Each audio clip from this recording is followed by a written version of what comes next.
Okay, welcome everybody. This is Car Shopping Questions and Answers. We are going to go deep on the 7 steps of the Cars from Home system we use to get below market leases, new cars, used cars from home. We don't need to spend more than 20 minutes in car dealerships, and you don't need to be a great negotiator.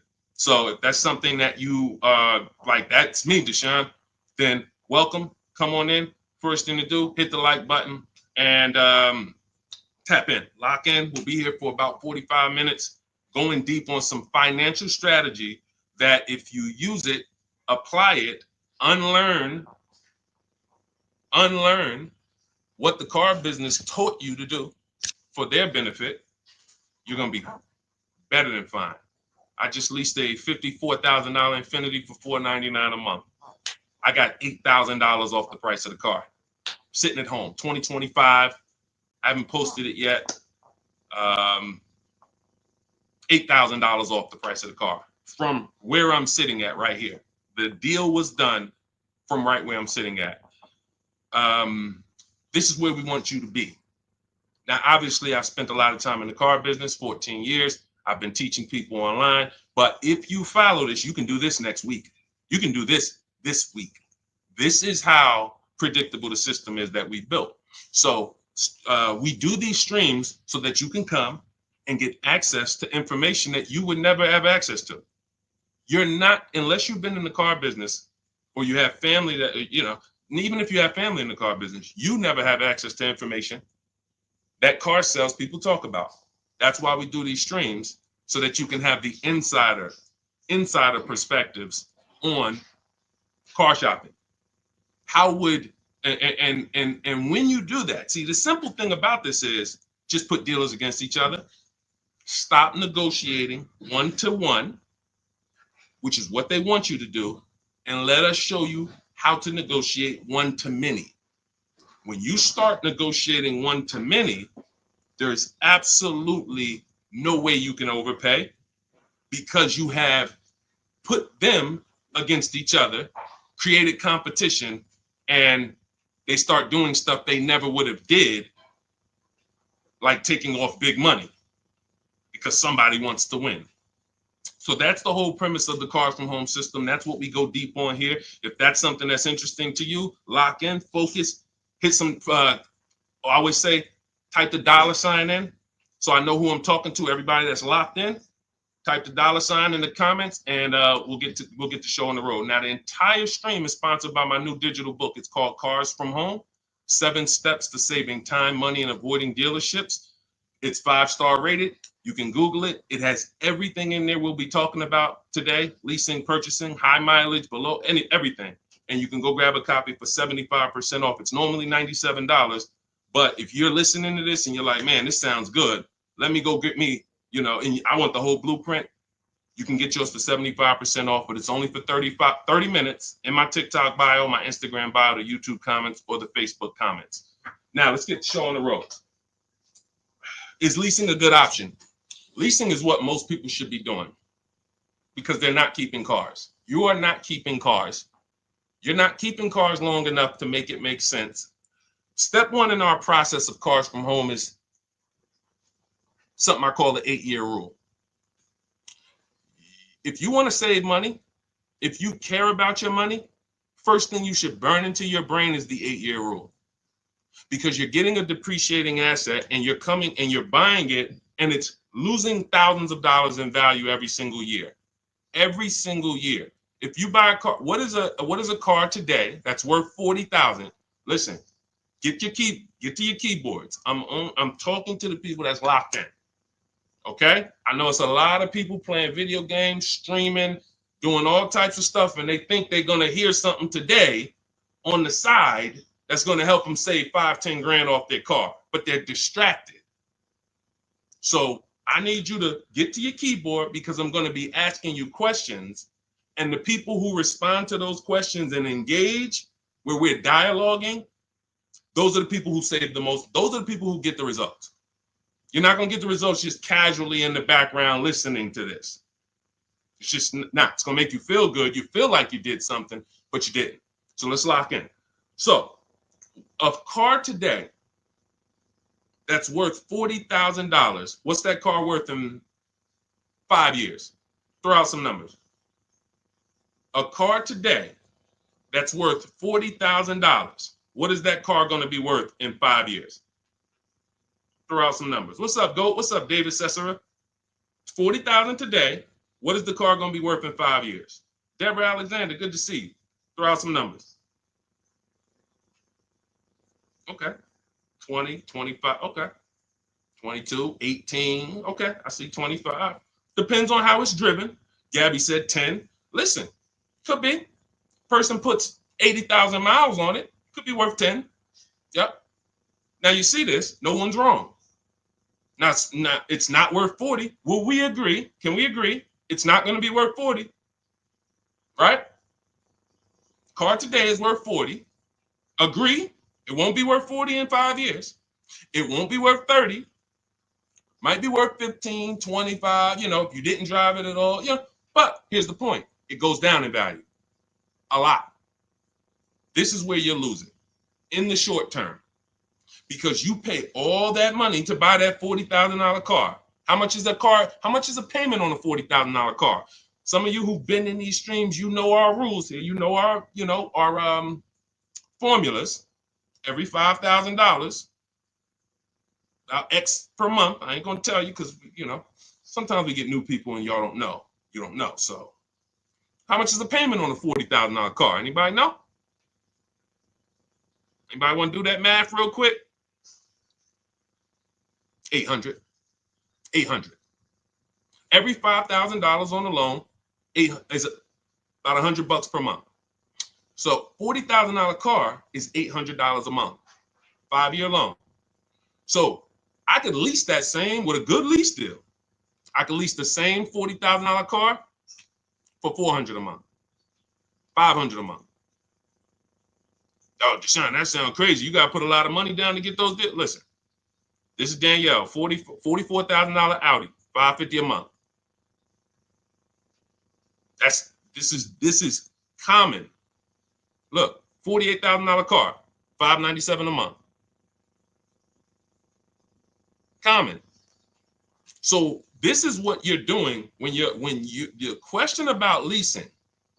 If I could change one thing in this world, in the industry, more people would understand leasing. Because you guys would be driving wonderful cars. Like, look at this car that India got. She's paying $365 a month. Brand new. Hyundai Elantra Limited, $28,000 car. Call it 29. That is a $600 car payment on a 5-year loan. She's paying $365 a month. So you guys, there's none of these people out here, and no one's tried yet, but I'm waiting for it. It's coming. What's up, A? What's up, Al? Good to see you, Didi. Ernesto, I'm waiting for it. Somebody's going to come and try to justify the fact you're paying $300 more per month for the same car, but it's okay because you're buying it.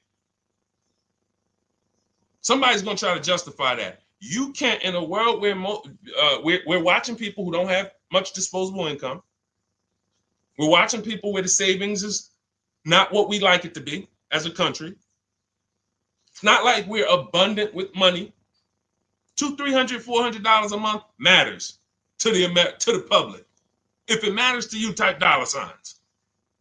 If $300 per month, if you knew you were driving a car that you could have been paying $300 less a month for it, if that matters to you, type dollar sign so I understand who I'm talking to. This is leasing versus buying. This is leasing versus buying. I'm not seeing enough dollar signs. I see 3 people in here that's locked in. I see you, Jen. I see you, Heavy Dose of Soul. I see you, Glenn Davis. I see you, D. Adams. Tap in. I'm asking questions. Gabby. This is what we're dealing with. I had a neighbor. Some of you know that story. This is about leasing. Most of you, if you are not keeping the car 8 years, that's the first thing people under. Oh, I don't know if I should buy or lease. I could do either one. No, you can't do either one. Not and when. If you are not keeping the car 8 years, leasing is the best option, as long as you know how to get great lease deals. You cannot go into a dealer, sign these bad lease deals that people are signing, break the 1.5% rule, put all types of money down so you can get to some good payment and think this is what Deshone said, I'm leasing. No, you see these deals. You see the deals we post on these streams. You guys could go through all of our streams and you'll see the leases that we do look totally different. But this is the first thing you should be doing, is making a decision on whether you're going to buy or lease, because you're trying to decide, how am I going to beat depreciation? The car is going to depreciate. That $40,000 car we just talked about it 5 minutes ago is either going to be worth $10,000 in 5 years, $15,000, $12,000. It's going to be worth, I'm losing $30,000. So is there a way that I could acquire cars and not lose $30,000 over the next X amount of years or whatever? And if you're not keeping these cars, if you're keeping these cars, buy them. But what I'm seeing, and it seems like it's happening more, what do you think the reasons are people aren't keeping cars? What do you think the reasons are? I mean, we got Crying Tiger, we got, listen, I'm interested. Jesus, Rochin, Richard, I'm not talking to people that's keeping cars 8 to 10 years much. This is such a small number. That's why the mission is, wait a minute, if 75% of the people I'm talking to, and I talk to hundreds of people a day because, we're on live streams, 75% of the people I'm talking to are not keeping cars 8 years, but they're not leasing. Deshone, are we all losing? Yes. Yes. Is it, what do you think I'm on here for, trying to break these numbers down and show y'all what these lease prices look like, and show you people are driving brand new cars, because when you lease, you drive brand new cars. 2024, 2025, 2026, you're driving the latest car. You're paying very small amounts compared to purchasers. But this is for people who don't keep their cars 8 years. If you keep your cars 8 years, go and buy the car. Buy something you love. But what I'm finding out more and more is people are not keeping them. Why aren't they? Cars are not lasting. Cost too much to fix. That's a good point. Listen, you just made a good point, Mr. SRL. Things change. The dynamics of cars and how we fix them, how we repair them, how we maintain them have changed. The things that can go wrong used to be the things that went wrong were mechanical. Now some things that are going wrong are electrical. Your mechanic used to be able to fix the things that were mechanical. That's why he's called a mechanic. You can't fix things that's electrical. It's got to be a technician. Different. So people say, oh, well, if that's the case, I'm not keeping my car 8 years. That's a reason. Oh, I used to be a buyer. I used to buy my cars, keep them 8, 10 years, put 200,000 miles on them. I'm not doing that anymore. I need to move to leasing.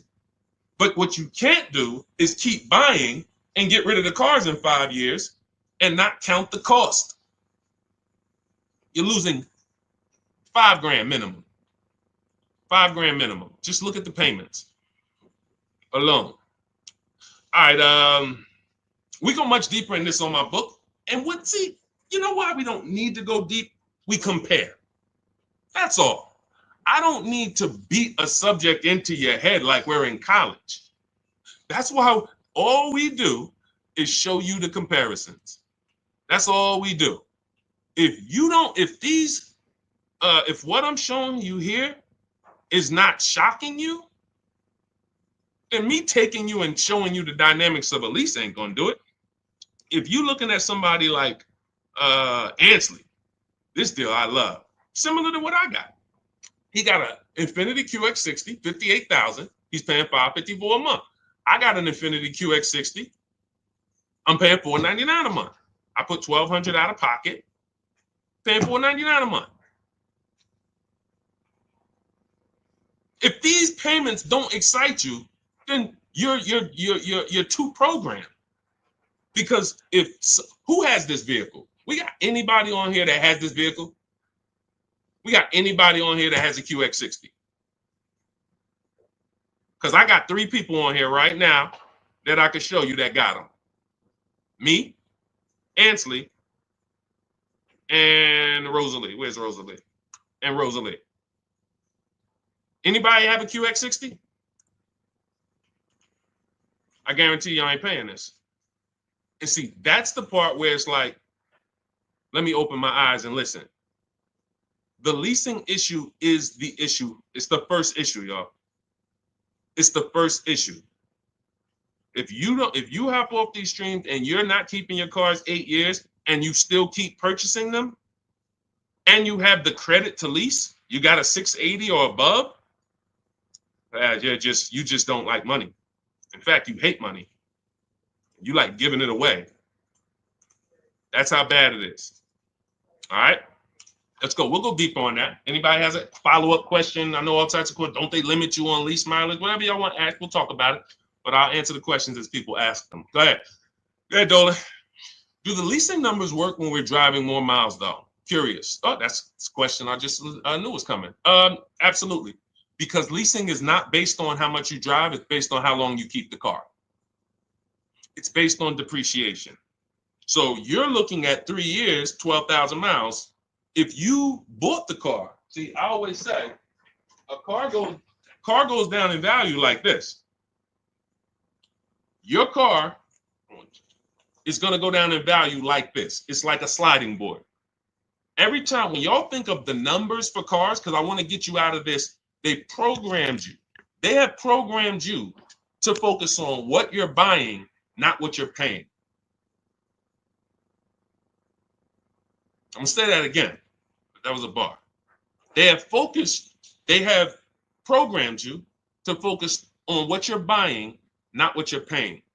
You're more excited about the car than the deal. We got to move into being excited about the deal.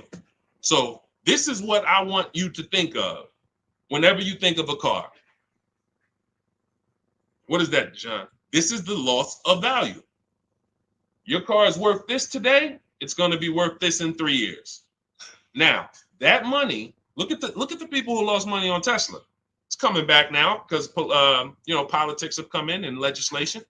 So, there's legislation that came in and created Tesla. There's legislation that came in and saved Tesla or made Tesla more valuable. But prior to this, Tesla was losing value worse than almost any other car.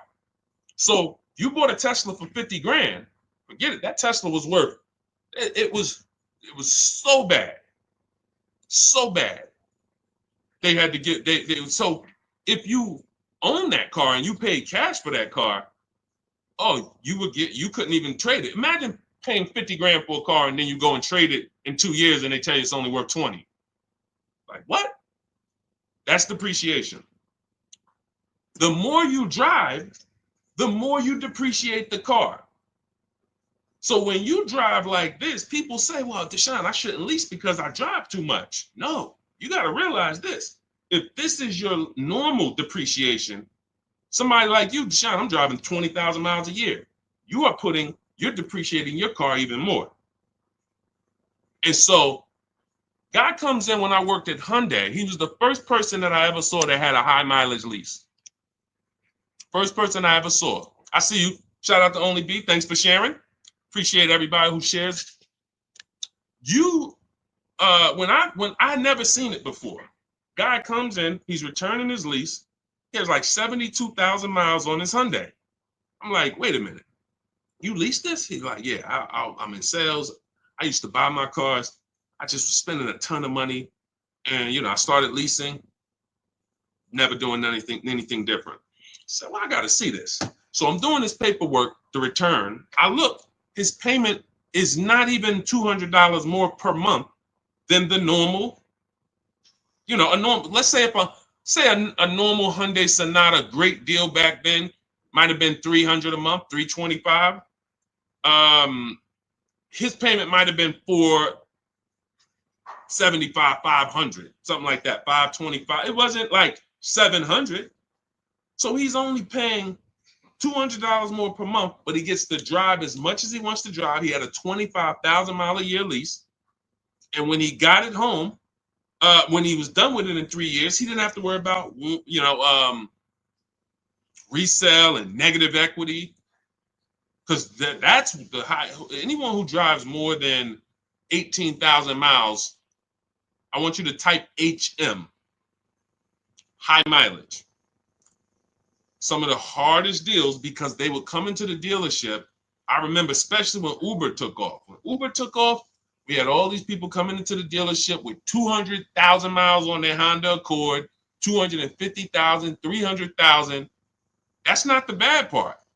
It's the fact they still owed money. They still owed $12,000, $15,000, $9,000, and it was horrible. And all they had to do was either lease or shorten the point is, it's what I call pushing the losses to the back. You don't escape the 8-year rule because you drive a lot. You don't and I've been really thinking about this the last couple of days, because now that I see this leasing thing is a problem, the way I've always known it was. Trust me, when I saw Dave Ramsey and I saw some of these viral videos, I knew it was a problem. I just didn't know the magnitude. There's 17 million new cars sold a year in America. That number should be like 30. Because the 40 million used cars, and out of those 40 million used cars we sell every year in America, at least 10 million should be leases. At least 10 million should be leases. People that are out here buying their cars, new or used, not keeping them 8 years, all of those should be moving to the new car market as a lease. So that 17 million new cars we sell every year should be like 27 million, because more people should be leasing. And, we're going to, with the help of the Holy Spirit, by the grace of God, do our part to try to move that needle and try to get people to see. Not leasing is costing y'all so much money. We can't even get to the negotiations yet. We've been on this train 20, 22, 23 minutes. We can't even get to negotiations yet, because I got to hit this again hard. I want people realizing, like my neighbor realized, he had a Kia Telluride. He was paying $800 a month for it. His wife totaled the car. She had an accident. The car got totaled. He caught the 8-year rule. He knows we teach the 8-year rule. And he said, listen, Deshone, I noticed this 8-year rule you teach. I'm not keeping this next car 8 years. So I'm thinking I should be shopping for a lease. I said, exactly. He said, okay, I'm going to use the system. He uses our system, shops 25 dealers. I teach you how to shop 25 dealers in 20 minutes. So for a new car or a lease, we have a different system for used cars, but he uses our system. His payment's $479 on his brand new Kia Telluride. Let me ask you a question. What do you think he thinks, going from having a car that he had for 2 years, he was paying $800 a month for it, to getting the exact same car in his driveway, and he's paying $479 a month for it? What do you think he thinks? You think he's sold on leasing? You think he's sold? Do you think he needs any convincing when he literally looks out his window, he sees a truck, same truck was costing him $800 a month, and he's a negotiator. So he's not a guy who just went in and laid down. He's a negotiator. He's paying $800 a month, changes his structure, is still able to drive what he wants, and now he's paying $479 a month. It's not a question. It's not even a question. All right. So we've established, if you're not keeping your cars 8 years, you should be shopping for a below market lease, not a regular lease, below market lease. That means you can't pay everything. You can't pay what the commercials say to pay. What's up, Josh? What's up, Big Lou? You can't pay what the commercials say to pay. It's not a deal. So when I say below market leases, you're going to hear me why does, I notice, Deshone, you always say below market leases that we need to get. It's the only leases. If you go out there and you pay the prices, what's up, Angel? You pay the same prices that they're charging the most of your fellow Americans, then yeah, nothing that I say is gonna make sense because they're charging y'all so much for these leases you don't know how to get. There's some people, you know how bad it is. Every now and then I'll hear somebody, they'll DM me and say, Deshone, I was trying to lease at the dealership. They told me that I should just buy the car because the payment to buy is going to be pretty much the same to lease. That's it, because you're getting a horrible deal. Hey, tell me I'm getting a horrible deal without telling me I'm getting a horrible deal. Payment to buy is the same to lease. I'm charging you so much money on this lease that the payment to purchase it is about the same. So why don't you just purchase it? So we can't compare deals that they put on commercials to what we're talking about here. You can't compare none of that with down payment money. You see Ansley, no down payment. He got a 1% lease. And for those of you who don't know what a 1% lease is, that means you look at a brand new car, and after you get your best offer, it's 1% of the MSRP. That's a 1% lease. You're looking at a $40,000 car, you get all your offers, $400 a month, you make your deal, or less. That's a 1% lease. $80,000 BMW, $800 a month, or less, 1% lease. So I always say, you can't get a 1% lease without having a great system to make sure you find a dealer to take off the most money, but you also need the lease program to be there. So depending on the lease program, your lease is either going to be a 1.5, that's the threshold. See, no, you know how many people didn't know that they had bad lease deals until that's the reason we created the 1.5% rule. Add up all the payments. So it's about knowing two things. If I'm not buying a car, if I'm not keeping a car 8 years, I should be shopping for a lease. And once I made that decision, now I need to get a below market deal. And it's the same to you purchasers. You just because you're purchasing don't mean you can go out here and you can pay these prices they're charging people. I got $8,000 off the Infinity that I just got.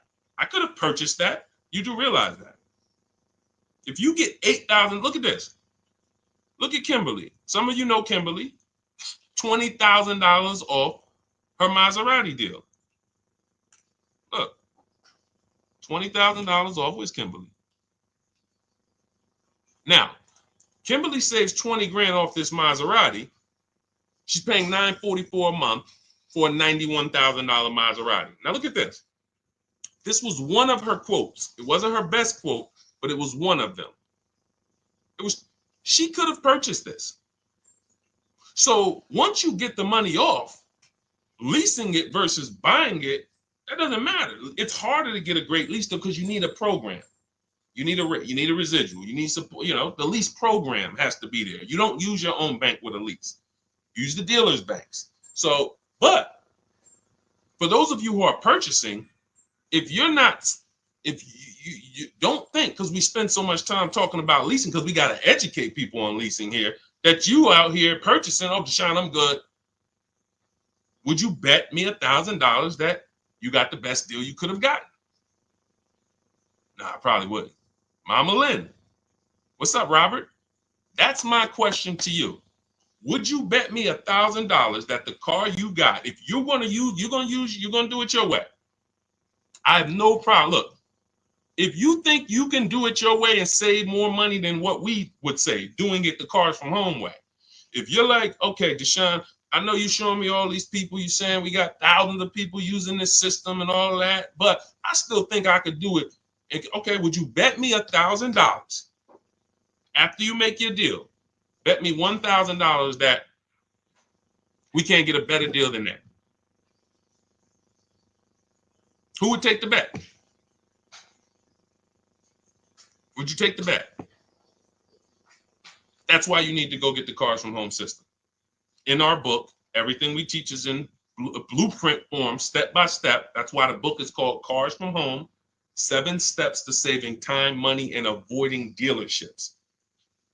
Because you don't need to be in deal. It's literally it's the master blueprint to saving time, money, and avoiding dealerships. That means I want all the money off that I can get, and I want to do it as quick as I can do it. That's what we do. Now that book's normally $97. You can Google it. When you go to the page, it's $97. We have a welcome offer though, where you can get your copy for 75% off. And that's for 30 minutes. So after 30 minutes, the price does go back to $97. So you want your copy, go to my TikTok bio, my Instagram bio. There's a website there. Click the link, or go to my Instagram, go to the YouTube comments or the Facebook comments and click the link, and that'll activate your click the button that says 75% off Deshone's new book. And it'll be in your inbox as soon as you pay. Screenshot the thank you page, and you'll have my support team's email just in case you have trouble getting the book. Sometimes you type your email wrong, no problem. But you'll also have on that page is the link to open the book. As soon as you pay, you can open it, save it. If you can't guarantee me that the cars you buy, you're willing to place a bet that no one can get a car for less than that, then that means you have buyer's remorse. That means you have price anxiety. And we want to eliminate that. How do we eliminate that? Multiple offers. It's the simplest prescription for your problem. Deshone, I'm worried, man. I'm worried I'm gonna get scammed. Multiple offers. Deshone, I'm worried I'm gonna overpay. Multiple offers. It's the solution. Now, you may not know how to do that, and that's where Cars from Home comes in. We believe we have, until someone else can prove us wrong or show more result than us, we have the best system in the world for multiple offers on new cars, used cars, and leases. That's what we're known for. But, if what we did was harder, it'd still be worth it. See, if saving money and guaranteeing that you got all the money off on a car you could have gotten in the whole market, not from one dealership, in a 100-mile radius, is there any dealer that could have saved me more money? If the answer is no, whatever I need to do to guarantee that, it would be worth it. If I had to take 12 hours, 20 hours to guarantee that when I got my car, I didn't overspend. I could have saved $5,000 if I did that. I need to guarantee that. Even if it was hard, I would still do it. Financially savvy people would still do it. If there was a way for you to make sure you did not overpay for a car, but it took a lot of time, financially savvy people who care about their money would still do it. I'm telling you, we got a system where not only is our system guaranteeing we're paying less than everyone else, not only the things I'm teaching you to get multiple offers from dealerships, guaranteeing it's quicker too. I got this Infiniti lease. It took me 90 minutes from front to back. Now I'm an expert. I'll admit that. I'm in the car business. Deshone, of course, you've been in the car business. You're the teacher. Of course, you could do it in 90 minutes. Okay, but you could do it in 3 hours. Over a week, 2 weeks, maybe 3 hours, 4, put it in, boom. I saved thousands of dollars from my living room. And next time you get the car, it's not going to be 3 hours. It's going to be 2. And then the next time you get your family a car, it's going to be 90 minutes. And next thing you know, you're just as good as me and everybody who's been using our stuff for years. This is the easy way. And maybe it's things that sound too good to be true, probably are. It's no way, Deshone. How you mean to tell me we could save more money off the cars than we've been saving, and we don't have to spend the 3 days in the dealerships? That sounds a little too good to be true. Well, here's the results. Here's the results. Read it. Don't hear it from me. Of course, y'all know I could do this. Look at Zafrina, $579 a month, $65,000 car. Only use the scripts. I got all the email scripts. You just copy and paste them. You ain't got to worry about what I'm going to say. Deshone, what? Am I going to be face to face? Do I have to remember stuff? You ain't worry about none of that. We don't even talk to car salesmen. We copy and paste our way to deals.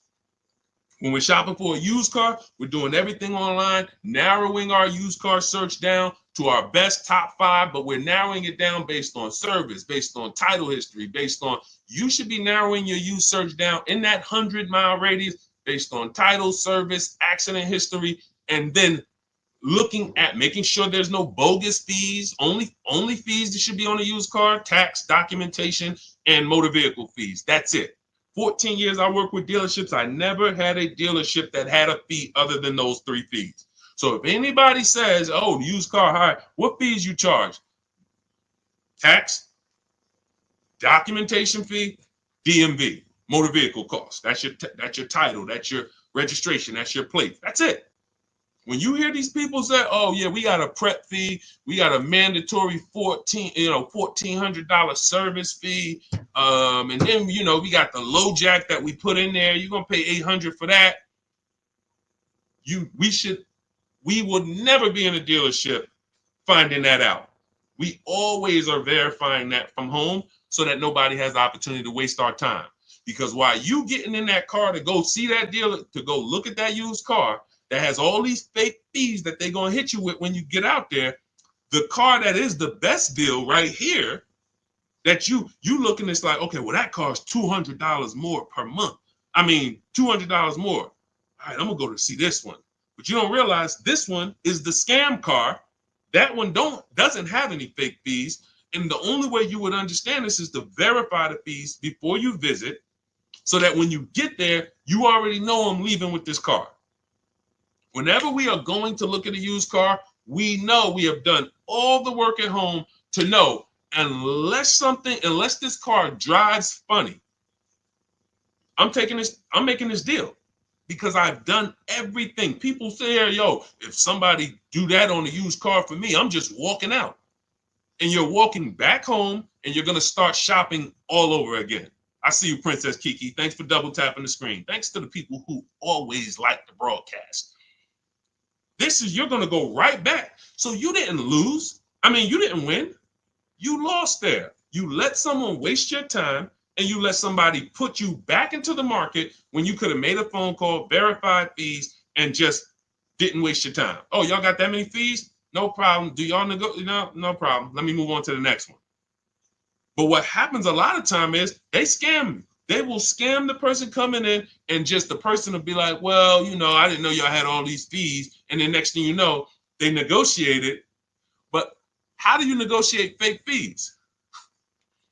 I think I made that video 3 years ago, 2 years ago, because during pandemic, just people are like, Deshone, I'm at this dealership. How do I get them to take off these $3,000 in fees they made up? You don't. See, because if you were dealing with a dealership that didn't have the fake fees, then what are we negotiating? The price. But when we are dealing with a dealer that has the fake fees, you're trying to negotiate the fake fees. And what are you not negotiating? If you're negotiating the fake fees, what are you not negotiating? The price. And watch this. When you're dealing with these dealers that have the fake fees, when they take off the fake fees, they're at the asking price. And they feel like they did you a favor. What's up, Latima? They feel like they did you a favor. If you will go, if there's a $20,000 car, and they say, all right, we want 20 grand for this car. Let's make up $3,000 in fake fees. Now, Latima comes in. Yeah, I saw this car online. Y'all was asking 20,000 for it. I'm interested. Now they fake. Hey, all right, yeah. With everything, you're gonna be at 28. Wait, I don't get it. You had it at 20. How do we get to 28? Well, we have these 3,000 in fees, 3,500. Then you got your tax, and that's where we're at. Okay, with the documentation fees, so you get. Now, you spend 2 hours there. They take off some of the fees. You just patting yourself on the back. I did a good job. I got them to take off all those fake fees. You paid asking price. Who got that? Who's clear on that? Who's clear on that? You went in, you spent 2 to 3 hours negotiating to get the fake fees off, to get it down to the asking price, and you felt like you won. You did not win. You paid the asking price. These are the illusions. And unfortunately, that's the car business. For people who don't know what they're doing, unfortunately, we never deal with that. You see what I'm saying? I just laid out exactly what we do to make sure we never encounter that. Now, as much as I've laid that out in social media videos and streams and all types of stuff, the car business, no. It's a bunch of people don't know who the heck I am. Bunch of people here, your friends out there shopping right now, you ain't shared a broadcast with them. You never shared my page with them. You know, I ain't talking to the community. I'm not talking to the community. I know the community, the people who always like, who always share. I'm talking to people who like you getting the information, and you know you got a best friend. You know you have a best friend. You've been on the stream for 30, 40 minutes with us, and you ain't share that with them. And they're going to be in that dealership tomorrow or next week or next month, and they're going to pay $3,000 in fake fees. And that's why the car dealers keep doing it. That's the point. See, it ain't about me. Oh, Deshone, man, you know, you just want us to tell people about. No. You asking, people have asked, Deshone, when the car business going to change? Everything you say, Deshone, it just sounds like the car business. Why do they allow this? When are they going to change? They're going to change when you change. That's when the car business will change. When we were there, we'd have appointments all the way up through the week. On a big President's Day sale, Labor Day sale, holiday, how many appointments we got? 300? On that weekend. Over that weekend, we might have 300 to 400 appointments on a Friday, Saturday, and Monday. When those appointments go from 300 to 200, 200 to 150, that's when people start worrying. That's when the car business will stop doing what they're doing. But as long as you, and as long as your friends, your family keep walking in those dealerships and saying, get me the best deal you can get me, ain't nothing changing in the car business.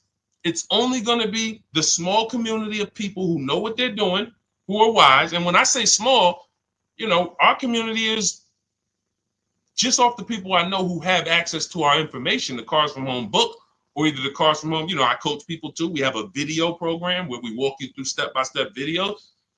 That's about 12,000, 13,000 people. That's nothing compared to the fact, I just told y'all, 50 million people a year buy cars. So our little, you know, praise the Lord, we are very, very, very fortunate and blessed that we get to impact people's lives, and we have, you know, we built a brand that has helped do it. But in terms of the market size, it's not even 1/10 of one. It's probably 1/10 of 100 of 1%. It's nothing. So you got 50 million people a year walking in the dealerships, want to do things traditionally, and just that's why they keep that multi-billion-dollar machine just rolling. Shared with my bro-in-law last week. Thank you so much, JC. I appreciate it. I appreciate it. We got to save our people. There is no one out here who is going to be in your corner when you overpay for your car. Ain't nothing you could do. You ain't seeing nobody suing dealerships. It's not happening. Let's stop it. You know, oh, I think I got a lemon law, whatever it may be. No one cares. It is buyer beware with cars. And that is why we take this so seriously, because we know once you make this decision, there's no one who's going to help you. If you make a bad decision, I remember I was at Mercedes and a person walked into the dealership and he was pissed off because he has a neighbor who is paying, hang on one second. He has a neighbor that he knows, or somebody he went to dinner with, same E-Class, same car, $200 a month less than him. He was pissed off. $200 a month less. Went out to dinner. Hey, man, I got the same car. Where'd you get it from? I got it over there at Paramus. Me too. Same car. They knew each other. They both leased it, in this particular case, his payment was $200 a month less than his. That's about $8,000 difference. That means this guy here, no, could be about 10. It's about 10. About 10. So that means you have two people, same market, bought the same exact car, similar price car. One of them got $10,000 more off than this one. When they found out, he was pissed. Nothing he can do. I'm never buying here again. That still doesn't change the fact you're $10,000 poorer because you didn't know what you were doing. You didn't have the skills to know that the market price on this car is a $10,000 discount. It's $10,000 less. And that's what's happening. The car business is they've mastered making you think you win. So that's it. That's why we want you to have the strategies so that you can proactively move through your car purchase. It's your agenda. You don't have to worry about your plan. Just bring your goal, use our strategy, and the success is guaranteed. You don't need the strategy. You don't have to figure it out. Deshone, am I going to have to be coming up with what to say, what to do next and all that? No, that's why it's called 7 steps. Cars from Home, 7 steps to saving time, money, and avoiding dealerships. Step 1 is the most important question, which we talked about at the beginning of the show. 8-year rule, leasing versus buying. Step 7 is delivery, which means you should not even be reading step 7 if you're not setting up delivery.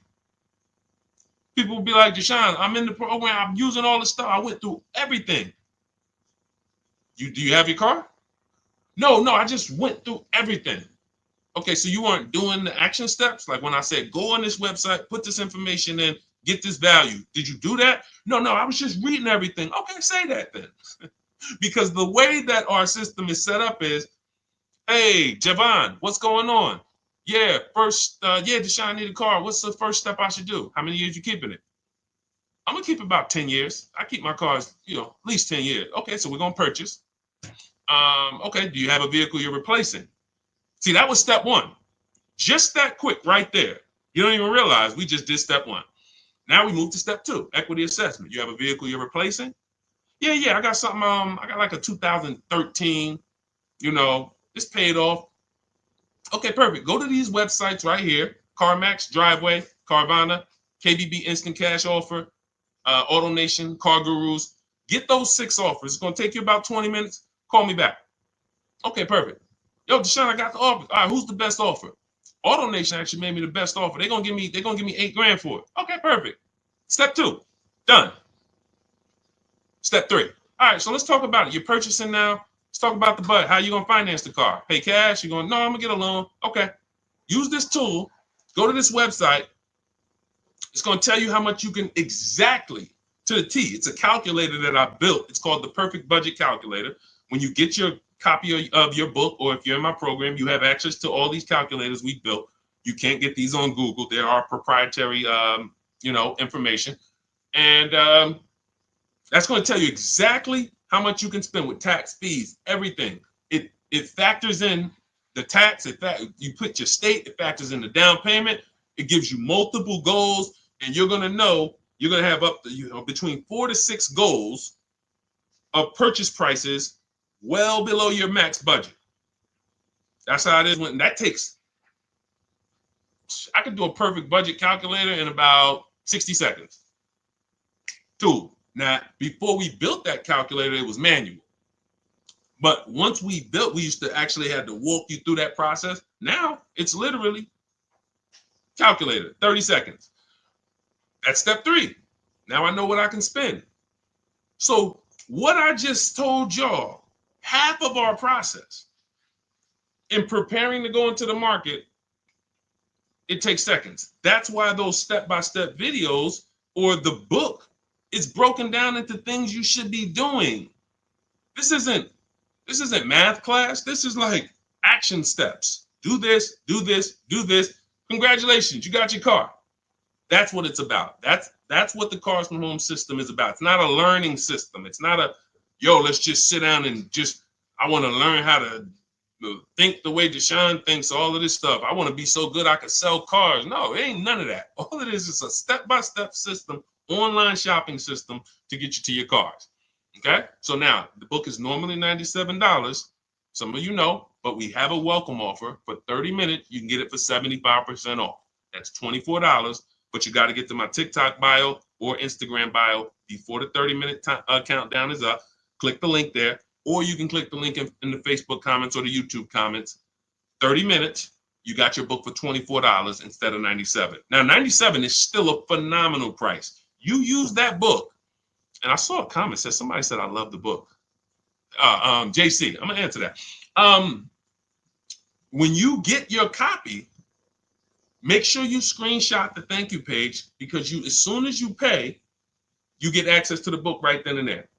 And then once you get access to that book, download it, but screenshot it, because it has my support team's email on there. Sometimes you type your email in incorrectly, and we can't send a book to an incorrect email. But if you use this, it will be one of, guaranteed, top 3 most financially beneficial books in your library, unless you're just not going to buy cars. And if you cannot use a computer, don't get the book. I don't say that enough, and I should. And that's my fault. If you can't use a computer, if you can't copy and paste, this is not for you. You know what? That's actually something I want to make sure I make clear on almost every stream. Every single time I tell you about the book, you're going to start hearing me say that. Because I know sometimes it may seem like, Deshone, Cars from Home can help everybody. Like, you got used car stuff in there. I got bad credit. Yeah, that's in there. We got lenders, specific people we work with, specific for bad credit. Yeah, that's in there. All right, so it can help everybody, but that's not true. It's an online shopping system. So if you're not comfortable online, if you're not comfortable visiting websites, if you don't have a computer, you can't do this on your phone. So you need to have a computer, laptop, access. I don't care if you're going to the library, but you need access to a computer, and you need to be able to copy and paste. If you can do that, then yes, Cars from Home, 7 Steps to Saving Time, Money, and Avoiding Dealerships will be one of the most valuable digital books or books you've ever owned. You get 5 cars. Imagine you get 1 car. Imagine if you're getting a Maserati and you save 20 grand.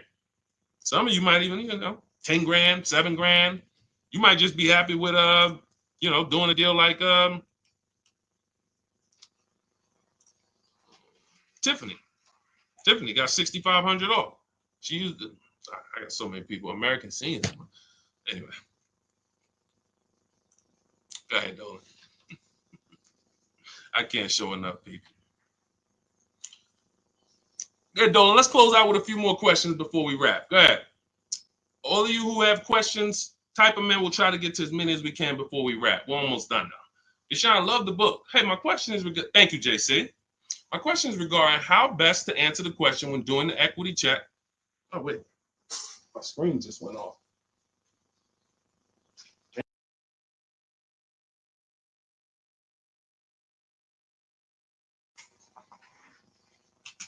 Why did my screen just go off? All right. Sorry about that. All right. We'll just finish it I don't want, because I'm going to have to keep looking to the side. Hang on one second. One of my monitors just went off.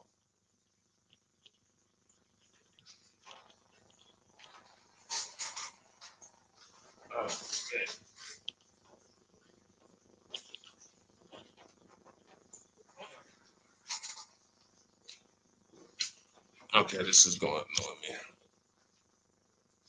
Okay. My fault, guys. I have 2 monitors, and the one in front of me, front facing, went out. And then I tried to plug it in, but now I can't.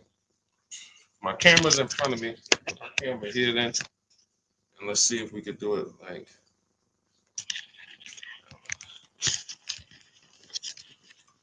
All right, so I'll face TikTok. Put it like that. Okay, so I got to look this way because your question's on this screen, JC. So hang on. When doing the equity check on the car buyer sites, when they ask if I have a loan, lease, or own, I always put own. because there's nothing, none of those other questions should affect the value of the car. So even if if you tell me my car is worth 15, then I call and I want to set my appointment up, and then you find out I have a loan for 10, then that shouldn't matter. That shouldn't matter at all. How does that change the value of my vehicle? And why I really put own is because on leases, they have something in the way they do leases where they don't know which lease brands allow them to, which lease brands have a third party restriction. There's two ways we sell leases. We're either going to sell them direct to the highest bidder, or if it has a third party restriction, then we're getting dealers to bid, because they will not let you sell directly to Carvana or CarMax, but you can have dealers bid. And I have a system, I have a strategy in my book and a script where we talk to a used car manager, we get multiple offers, and we'll get our equity that way. But a lot of people, that's where they give up on their equity, when they have a third party restriction. But JC, to answer your question, that just put own, but that's why those forms can be a little tricky. And I think we avoid everything by just putting own. Tell me what the car is worth. If I owned it outright, what's your offer? Makes it very, very simple. Go ahead, Dolan. Okay, what's the best strategy for someone with bad credit and need a vehicle? What a pre-owned vehicle but be ideal, or a new one? I want to be able to keep it over 6 years. Or over 6 is not over 8. So I would say if you are going to keep it for over 6 years, then you should not be purchasing. You shouldn't plan to purchase long term. You should plan to set yourself up for a lease. What's up, Moses? What's up, Seth? That's what you should be doing. Plan to set yourself up for a lease, because it has to be 8 years. See, I think sometimes, and I'm gonna start saying 8 to 10, but I'm not gonna call it the 8 to 10 year rule, because that just doesn't have the same ring to it. It's the 8-year rule, but I'm gonna start saying 8 to 10. If you're not keeping your car 8 to 10 years, you shouldn't be purchasing. If you're purchasing, you're overpaying. You should be shopping for below market leases. What's up, Seth? What's up, WM? And the reason I'm saying 8 to 10, because I think some people, they'll say, well, I'm keeping it 6, 7. So I think that's close enough. No, it's not. It's not. It's 8 minimum. Minimum is 8. The minimum is 8. And so if I had bad credit and all right, I'm not keeping my car 8 years, I'm trying to set myself up for a lease. So what am I going to do? Get an inexpensive car. I have a strategy in my book we call the smart car, where we're only looking to get an inexpensive car that we can drive, $10,000, $12,000 loan that we can, because that's going to be affordable. It's going to be about a $250 a month payment. And we need to establish that payment history, because nothing gets you approved for a lease like on-time payments on a car. If the bank sees you've been paying $250 a month for 2 years straight, when you go to jump up on a car to a $400 payment, it matters. So credit score and car payment history make a huge difference in getting approved. That's the smart car strategy. That's in the book. That's in the digital book, Cars from Home. So you would be setting if you have bad credit, you're either going to buy for the long term and then refinance the loan when your credit's good. Welcome, Lamont. I see you. Welcome to the community. Thank you for the follow. When you have bad credit, I'm either going to, let's just say I'm a keeper. I'm not a lease person. I do not plan on I'm keeping my cars 8 to 10 years or more. So I'm not shopping for a lease at all, but I don't have the credit. My mission is to get a great price on a car. You can spend a little more according to your budget, because you need to get a great car. You're going to pay more for the loan. That's normal. But we use a company like Limbuzz. We have entire strategies that we roll out for people with bad credit in the book. So the most important thing for the long-term purchase is to get a quality car, because you can refinance the loan.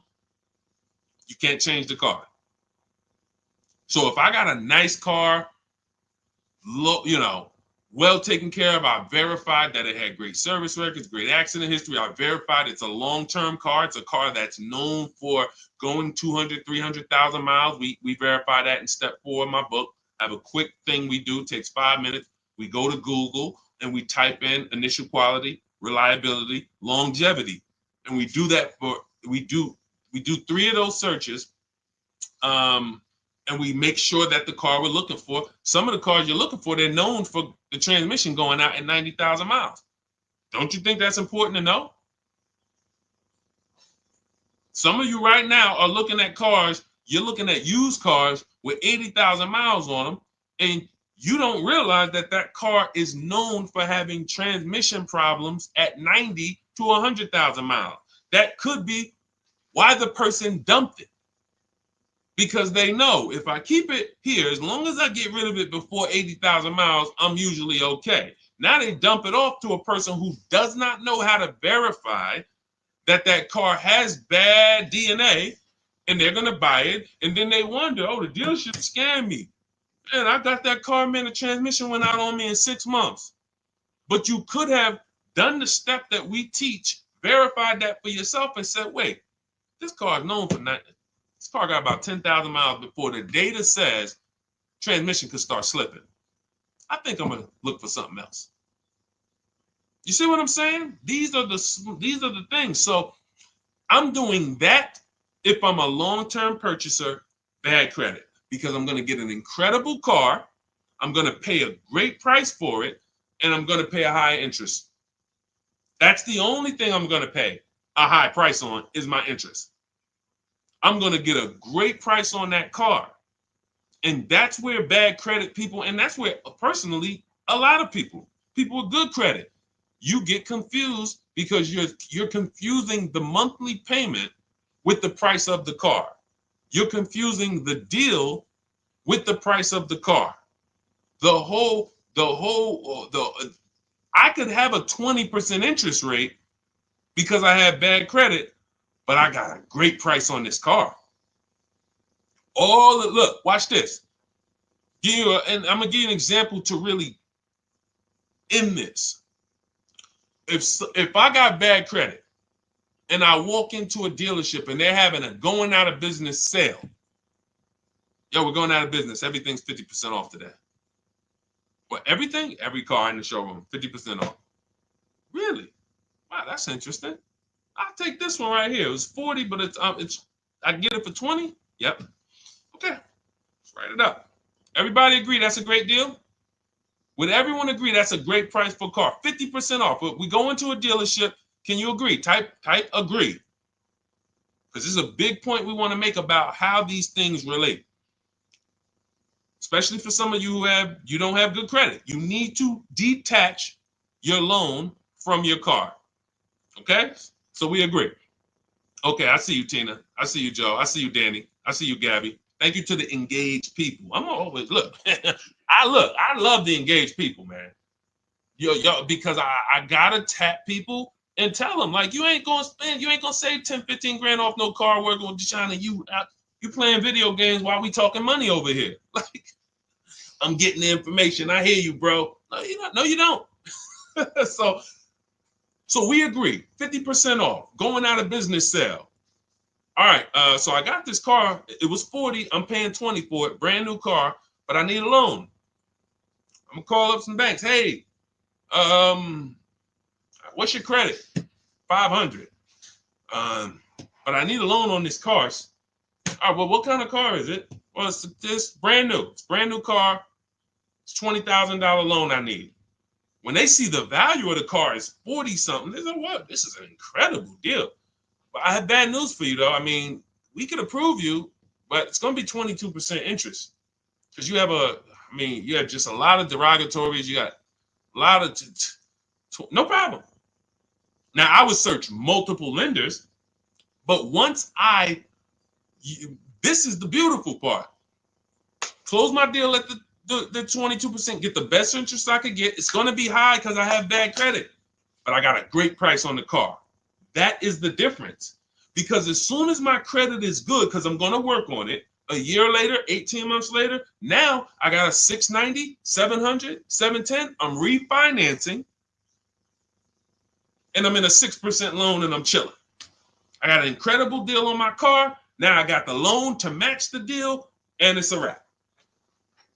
Type dollar signs if you understood that. Type a dollar sign if you understood that. That is the separation of the price of the car from the loan. If you have bad credit, that's how it works in any case. But for bad credit, that is how you need to be looking at it. Just because I'm seeing dollar signs. Did y'all not? What about that wasn't clear? Tell me what about that, y'all. We need to go back over again.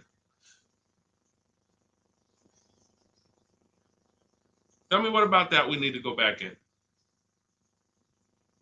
Okay, thank you, JC. Thank you, Gabby. Thank you, BB.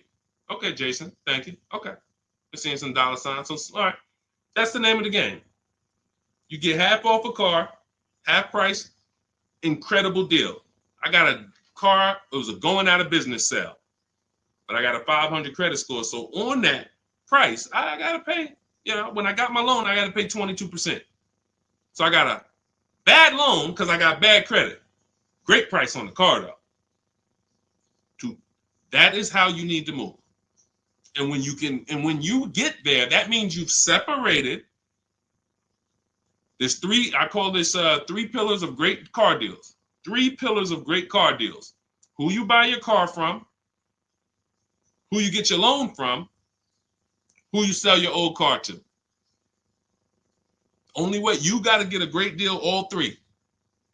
That's why when you go in and you buy a car from a dealer, you get a loan from them, and you trade your car into them, you might not realize you just gave them 3 transactions.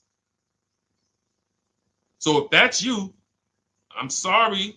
I'm the bad news first person, but you're getting bad deals. You can't get good deals mixing 3 transactions together because you're not shopping any of them. You're not bidding out any of them. We bid out all of them. Whenever you buy a car, you give a dealership a transaction. When you trade your car into them, which we don't like to use that word because what you're actually doing is selling your car to them, that's a transaction. And when you allow them to get you your loan, that's a transaction. So those 3 transactions, you should be bidding out. In the Cars from Home system, what we teach you in our digital book, 7 Steps to Saving Time, Money, and Avoiding Dealership, what you learn, for those of you who want to work with me and shop together, you can hit the button that says Shop With Me.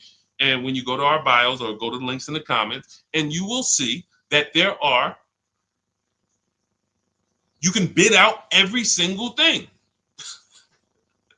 So when you get the people who I can guarantee you're not getting good deals are the people who you're giving the dealers multiple transactions at one time, which means they have negotiating money from your old car. They got money to play with from your loan. They got money to play with from the car you're buying. They got 3 pools of money to move around and play with, move money from here to here, do a 3-card Monty where, all right, I'm going to show you this on your trade-in, but it's really coming from this. You're giving them 3 transactions. We have to separate, break from that, and start to bid out each one. I'm bidding out my loan. When you get the digital book or if you're in our course, you understand the bank bidding war.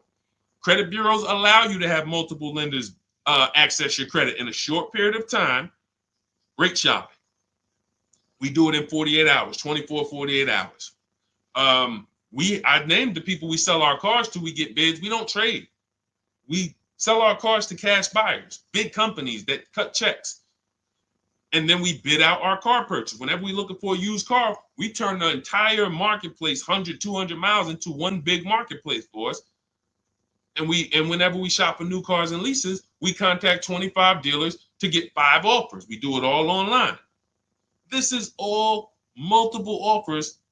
And when I tell you, this stuff takes minutes to do. So by the time you go to a dealership, get in your car, go to the dealership, we already done made deals. That's the Cars from Home system. Bidding, bidding, bidding, bidding. All right, so everything we talked about today is in my new digital book. It's called Cars from Home, 7 Steps to Saving Time, Money, and Avoiding Dealerships. That's what we hold it accountable to. Saving you time. You should not be in a dealership for more than 30 minutes using what we're talking about here. Ever. If you're in a deal, that should be a clue to you. Man, I've been in this dealership for an hour. It's got to be something I'm doing wrong here. Yes, that's a good clue. That you're okay, that's okay. Because you're new to the system. As you learn it, have these boundaries to remind yourself, wait, Deshone said I ain't supposed to be here for more than 30 minutes. That's it. So now we move to every part of the system of car buying you never have to worry about again. You literally, when you come to Cars from Home, you grab your digital book, you no longer need to come up with plans on how you're going to get great car deals or how you're even going to get a car or how you're even going to, you don't have to be anxious anymore because you actually have a plan written by a former car salesman who's been a manager who knows the ins and outs of the car business. So you're following a plan written by an insider of how to work with the people inside. And I'm no longer inside, so I don't have a vested interest with if I was trying to coach you while I still was working for Mercedes, it's certain things I can't say because I can't teach you how to bid against, it's certain, I can never write that book being in the industry, but outside of the industry, for sure. Competition is how you're going to save prices, and that's how we're going to save time. Competition. And I want to end with this because some of you tend to overthink. You're overthinking. Everything we're teaching you to do is to start buying cars and shopping for cars the way you shop for everything else in life. If you really consider that the biggest indicator of how different what I've been talking about over the last hour versus how you've been shopping, just look at how you shop for other items on Amazon. Look at how you shop at the grocery store. When you compare, look at how you compare. You're good at it. You can spot a deal on Amazon quick. You have your system. You can go into the supermarket and you have your system for seeing what's the items we're getting this week. You're comparing. Those of us who know how to do things and buy stuff, if we're getting good, we're comparison. It's comparison shopping. Car buying is the only thing that I've seen where we just throw all of that stuff out the window. You let them convince you to throw all of that stuff out the window. You see that blue car there, you're like, oh, I like that blue in there. What could you do on that? Instead of saying, I like that blue one, I wonder how many of those are within 100 miles of me. See the difference? Because cars are cookie cutter. So if I saw a blue car, I'm like, man, I like that. Oh, that's a nice blue Honda Civic. There's 100 of them within 200 miles of me. I need to find the one that's going to be the best price. And that's what we do. That is what we are known for. That is what we hold ourselves accountable to. So if you want everything we teach, grab my new digital book, Cars from Home, 7 Steps to Saving Time, Money, and Avoiding Dealerships. Normally $97, but part of my welcome offer, 30 minutes, you can get it for $24, 75% off. Go to my TikTok bio or my Instagram bio, click the website there, there's a link, or go to the YouTube comments or the Facebook comments, put a link there for you. And when you click that, you'll see a button that says activate 75% off Deshone's new book. And that's a digital book, so it'll be in your inbox in 5 minutes. You'll be able to use everything we're talking about for the rest of your life. And as I update the book, I update the file. So make sure you keep the original email because when I do update that book, you go into that email, you open it, you'll see, wow, books looks different. Yeah, we updated. Vroom went out of business a year ago. We had to remove them from the book.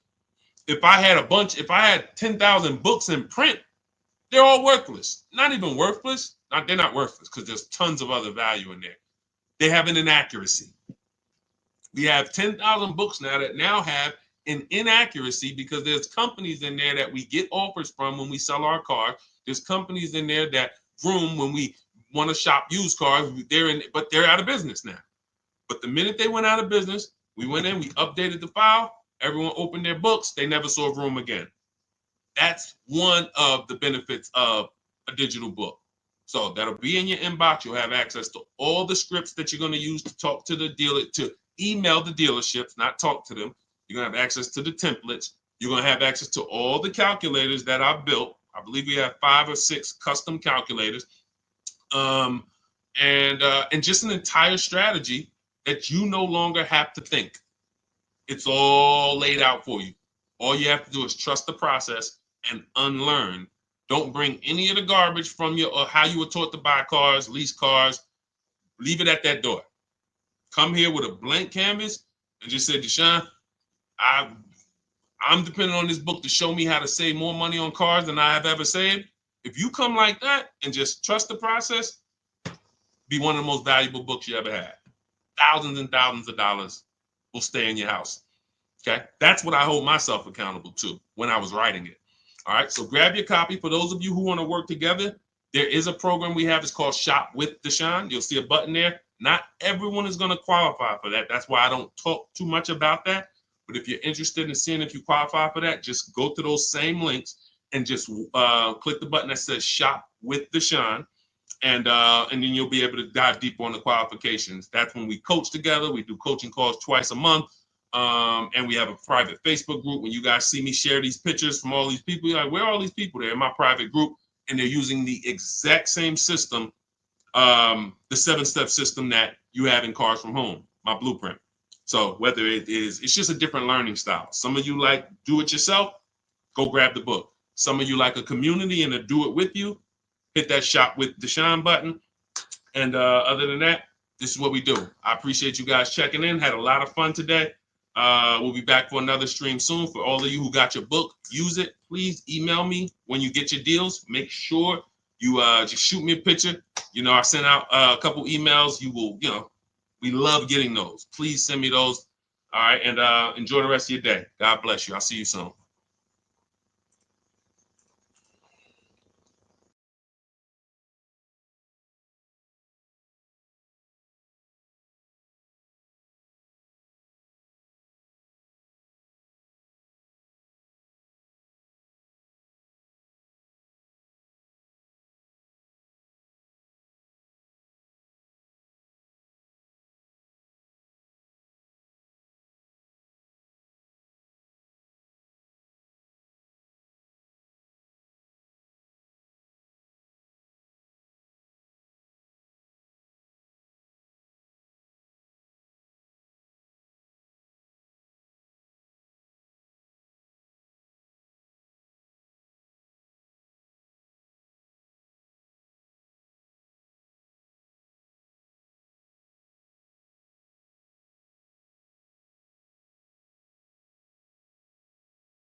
Usually, when we're live on 4 platforms, and we're going to be answering a lot of questions about car shopping.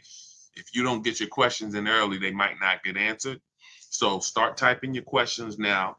And good to see you, Corey Duncan, Renee, and we'll get to as many questions as we can. As I said, I'm known as Deshone, the Auto Advisor. I spent 14 years in the car business. Now I teach you the steps you need to know to get below market car deals from home. Whether you're a great negotiator or a bad negotiator, when you know what you're doing, you'll pay less than everyone else. And that's what I like to make sure you know. So start typing your questions in. Everything I'll be teaching today is out of my new digital book. It's called Cars from Home, 7 Steps to Saving Time, Money, and Avoiding Dealerships. You can get a copy for 75% off as part of our welcome offer in my TikTok bio, my Instagram bio, the YouTube comments, or the Facebook comments, but it's only for 30 minutes. Normally it's $97, worth every penny, but if you get there before 30 minutes, you got your copy for $24. Okay? All right, Dolan, start putting the questions up. Let's get to as many as we can. Start typing your questions, everyone. We are live. We are live. And let's see.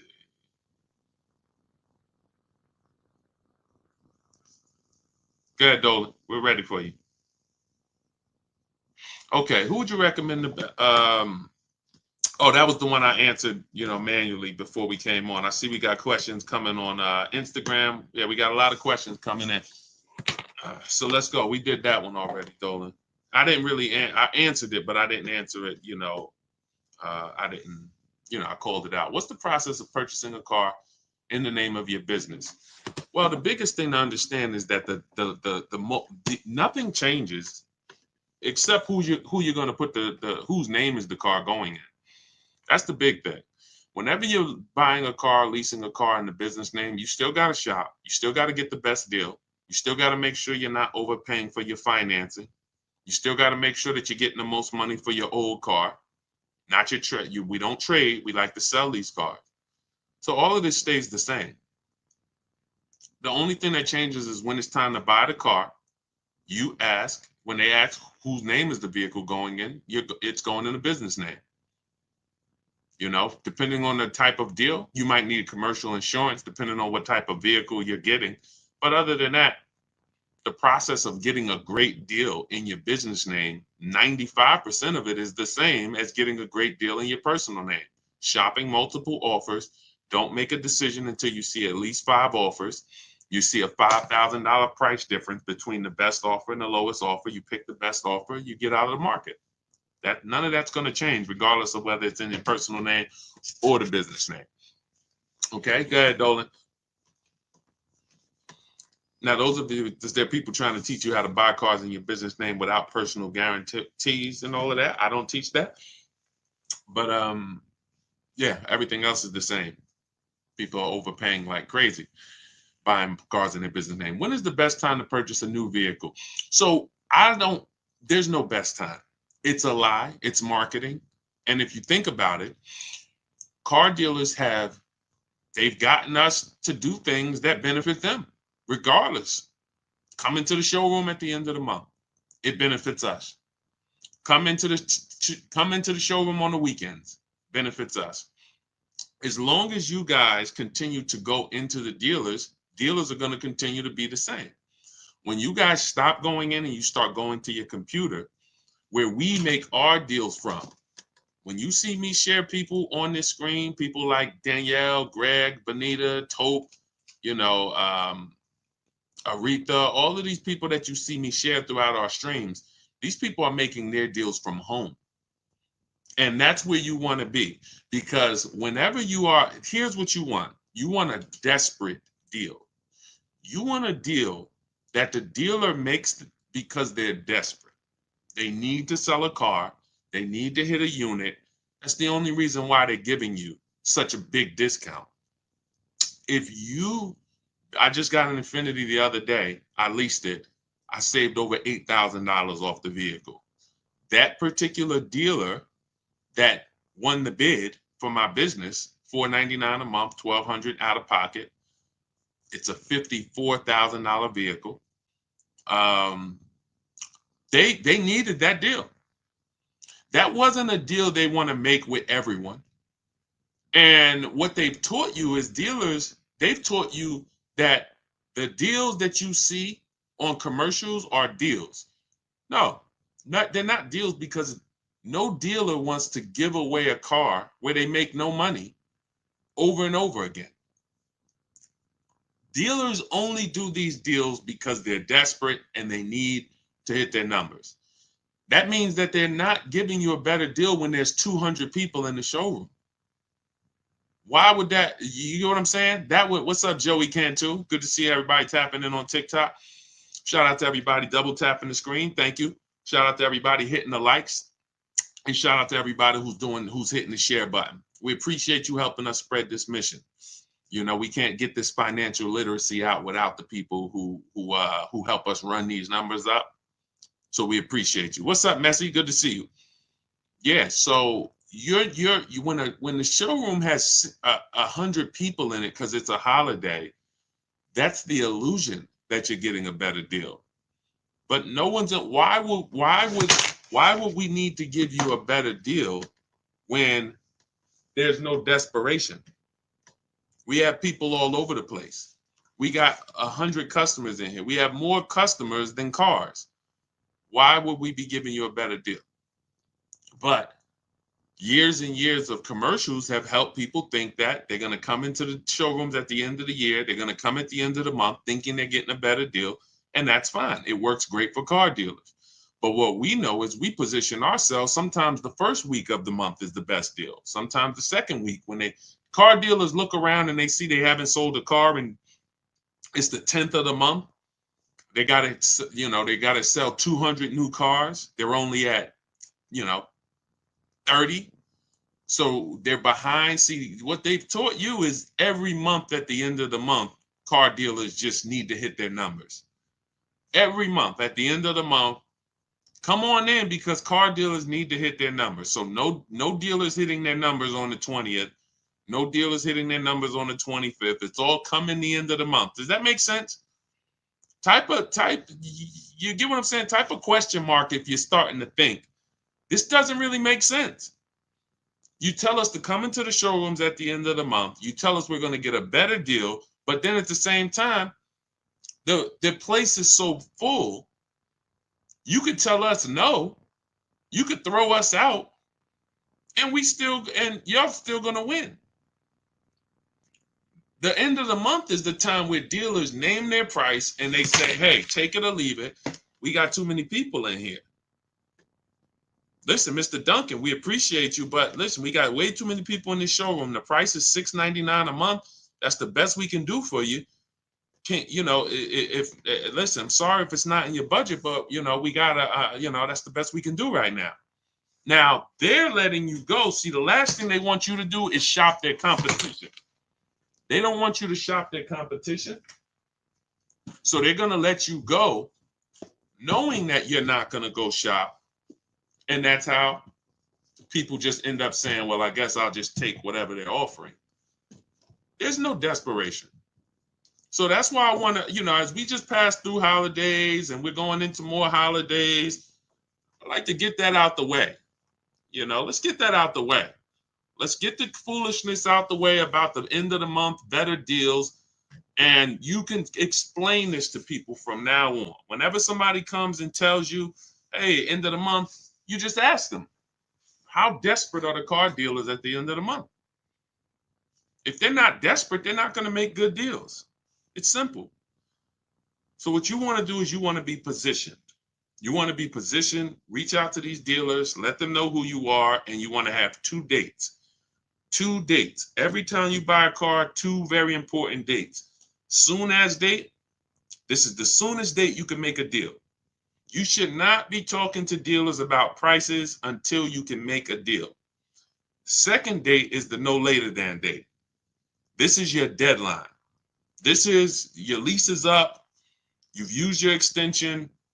This is you need a car. You got to get to work. You want to have those 2 dates.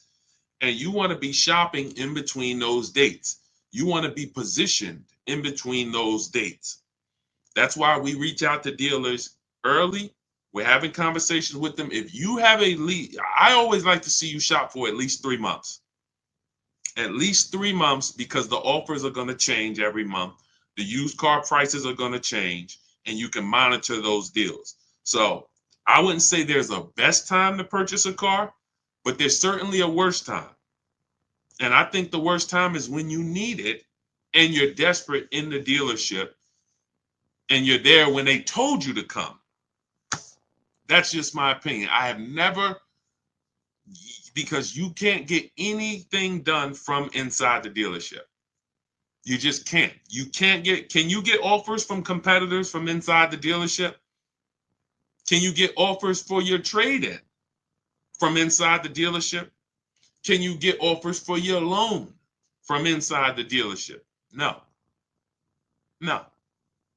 That's why it's the worst place to be. Just talk to these dealers online, let them know what you're looking for, and then work your deals that way. You could do it my way, you could do it your way. But stop going into these dealers talking these numbers because you just have no control there. Okay? But don't fall for the crap. It's marketing. It works. It works. Come on, Dolan. Let's go to let's get some more in. Keep typing your questions, y'all. Let's see how many we can get to. Is the Jeep Grand Wagoner a good buy? I would type that into Google. Any vehicle you wanna buy, type it into Google. Type in 2024 Jeep Grand Wagoner Wagoneer initial quality. You should do this for every single vehicle that you're going to get. Type in Jeep Grand Wagoneer initial quality. Type in Jeep Grand Wagoneer reliability. Skim those articles. If you see anything that says less than average reliability, that's a red flag. You know, anytime you see things where people are complaining, this is initial quality tells you what people are saying the first 90 days. Reliability tells you what people are saying the first 3 years. That's what you want to know. For those of you who are buying new cars or leasing new cars, you want to be checking initial quality and reliability. For those of you who are buying used cars that you plan to keep for 8 to 10 years or longer, you want to be searching longevity. Longevity. 2018 Kia Optima longevity. Always put the specific year. And this 5 minutes is going to save you from having a vehicle that's in the shop every 90 days because you didn't check to make sure that it was a good vehicle. I'm not talking about making sure you get a good used vehicle. Some of you know, if you're not new to the stream, when we get a used vehicle, we always make sure we're getting a good title, good service records, great service records, good accident history. But we're not, but that doesn't determine if the vehicle has something we call bad DNA. Transmission problems. 80,000 miles, transmission's going to start slipping. Half of the people are going to have problems. Welcome, Day. I see. Welcome to the new followers. I see you. Shout out to the sharers. Thank you to everybody who hits the share button, continues to help grow this community and help get this information out. We appreciate you.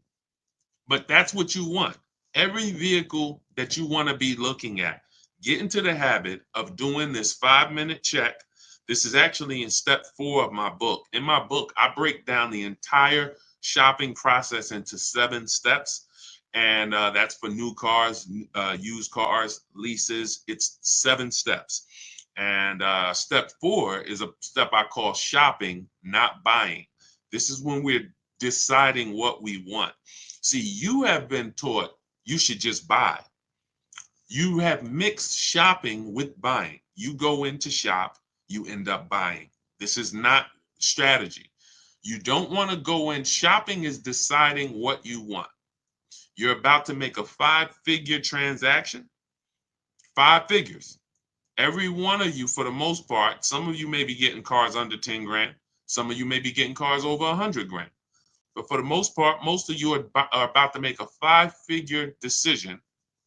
And you're not spending enough time shopping. You're not spending enough time deciding what you want, which is why I continually get these DMs. Deshone, I got a vehicle. I had it for a year. I want to get out of it. Well, no vehicle is made to be purchased and then replaced a year later without losing a lot of money, 20% minimum of what you paid. Get people who pay cash, they don't do this. So go ahead. I know I went off on a tangent there, but I think you got to go. You do those checks: longevity, initial quality, reliability. Each vehicle, type in the year, type in the make, type in the model. Initial quality is the 90 days. Reliability is the first 3 years. Longevity is going to tell us what's happening with that vehicle in the long term. Transmission, engine issues, things of that nature. Okay?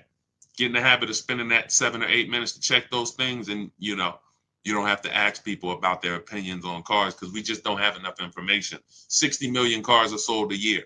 It's probably 100,000 Jeep Wagoneers out there. There's just not enough. No person has enough information to tell you whether that's a good vehicle or not. Okay, but Google definitely does. Go ahead, Dolan. All right, keep typing your questions, everybody. Good to see you, Paul. Good to see you, Lily. Good to see you, B. Haynes. Is it better to lease first and buy out? We never want to buy out our leases because the benefits of leasing are clear. Low payment, cents on the dollar. Let me show you what that looks like. So you look at Raphael. Raphael's driving a $46,000 Jeep Grand Cherokee. She's paying $549 a month, no money down. That means that's an incredibly low lease deal. It's a 1.19% lease. Some of you who lease may be familiar with the 1% rule. If your monthly payment is 1% of the MSRP or less, it's a steal. Incredible value. You're driving an expensive car for cents on the dollar. You look at somebody like India. India got a Hyundai. You guys can't see this on TikTok, but if you're on Facebook or YouTube or Instagram, you can see this. India got a 2024. She didn't like the lease program on the Corolla. She got a 2024 Hyundai Elantra, 36 months, $365 a month, no money down. That's an Elantra Limited. So it has all the nice features in it. It's not the base model. $365 a month, no money down. Some of you, you're better getting your child this instead of getting them a used car. You should be leasing them a car. But these are the benefits of leasing. Ansley, $58,000 vehicle, 2024. He's paying $554 a month, first payment down only. This is actually the same vehicle I got. I got a $54,000 one, $499 a month with $1,200 out of pocket. Infiniti QX60 Lux. I got the Pure, $54,000. So these are leasing. You drive a brand new car, cents on the dollar. The same car, some of you know, every $5,000 on a car loan is about how much per month? Let's see, who's new here? See if we got any people here that know the rules of what we teach, because a lot of what we teach here is principles. We do teach a lot of principles. Who knows every $5,000 on a car loan is about how much per month? We just want to drive the point home that you should not be on the fence about leasing or buying. I'm going to tell you why. We have a rule. It's step 1 in my book. It's called the 8-year rule. It says very simply, if you're not keeping your car, the next car you're shopping for, if you're not keeping it 8 years, you should be shopping for a below market lease. Thank you, Julie. $100. Thanks, Patricia. $90 to $100. Yes, MBG, $100. So when we say, see, part of the reason why people haven't learned about leasing yet is because they're getting bad lease deals.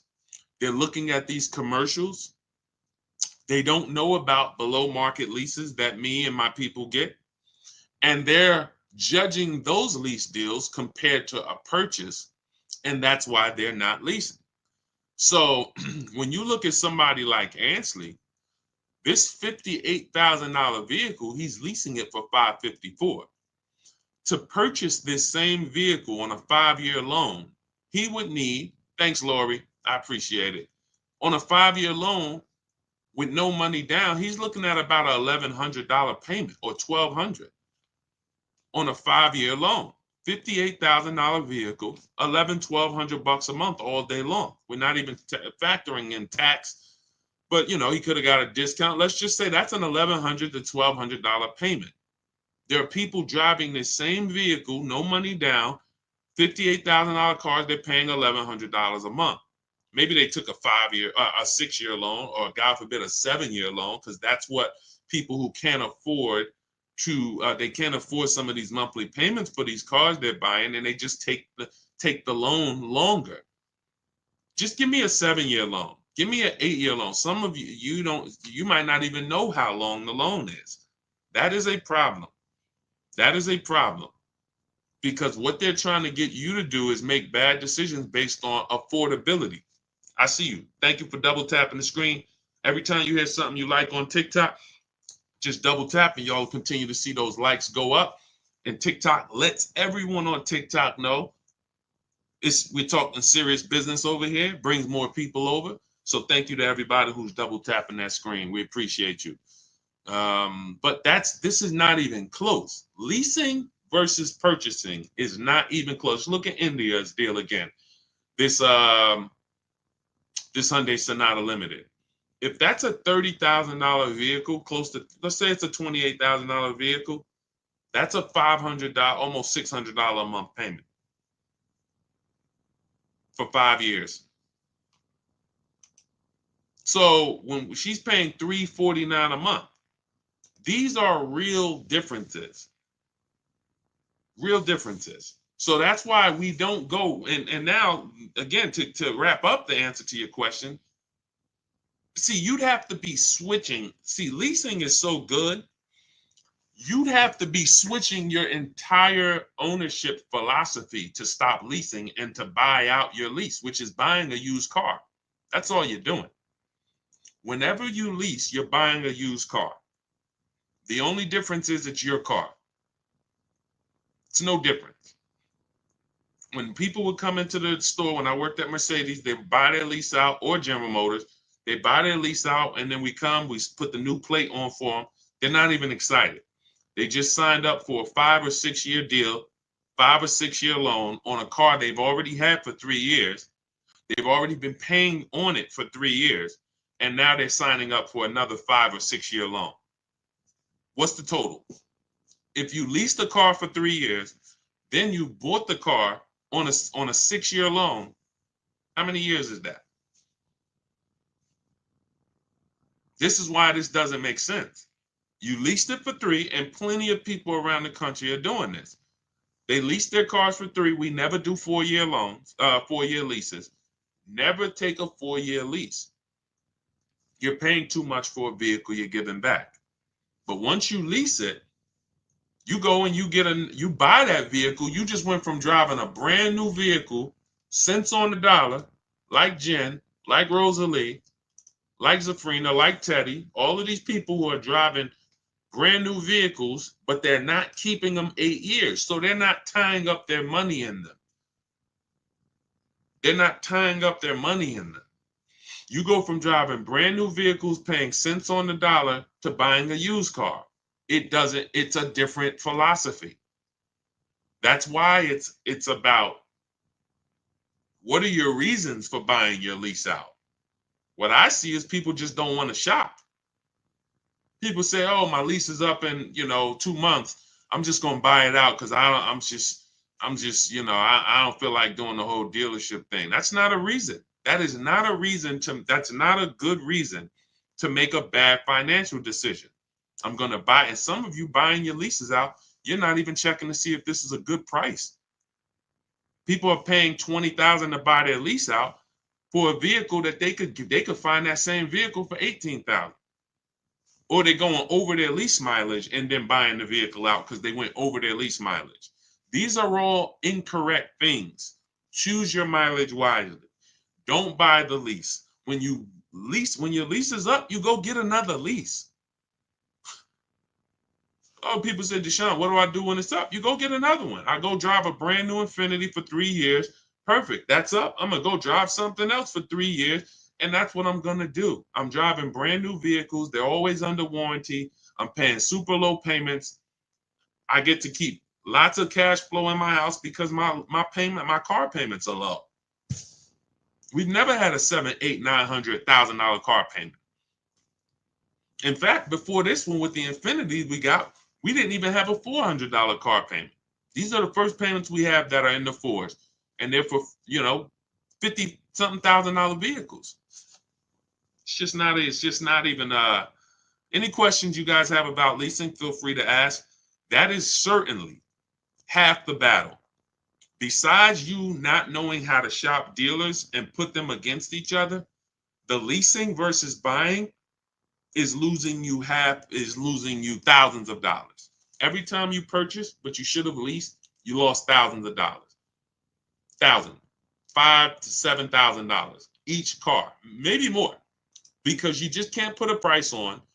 Zafrina here, $65,000 vehicle, she's paying $579 a month. Incredible lease deal that she got using our system. So if you want to know, obviously, hey, Deshone, I need to know about leasing, and then I need to know, how do I get these deals? Deshone, I'm not leasing, I'm purchasing, but how do I make sure I save all the money off of these cars? That's all in my new digital book. We used it. This is everything we talk about here. You want to learn to put dealers against each other. Stop negotiating with dealers, start making them bid, because every dealer has a different price. Remember this.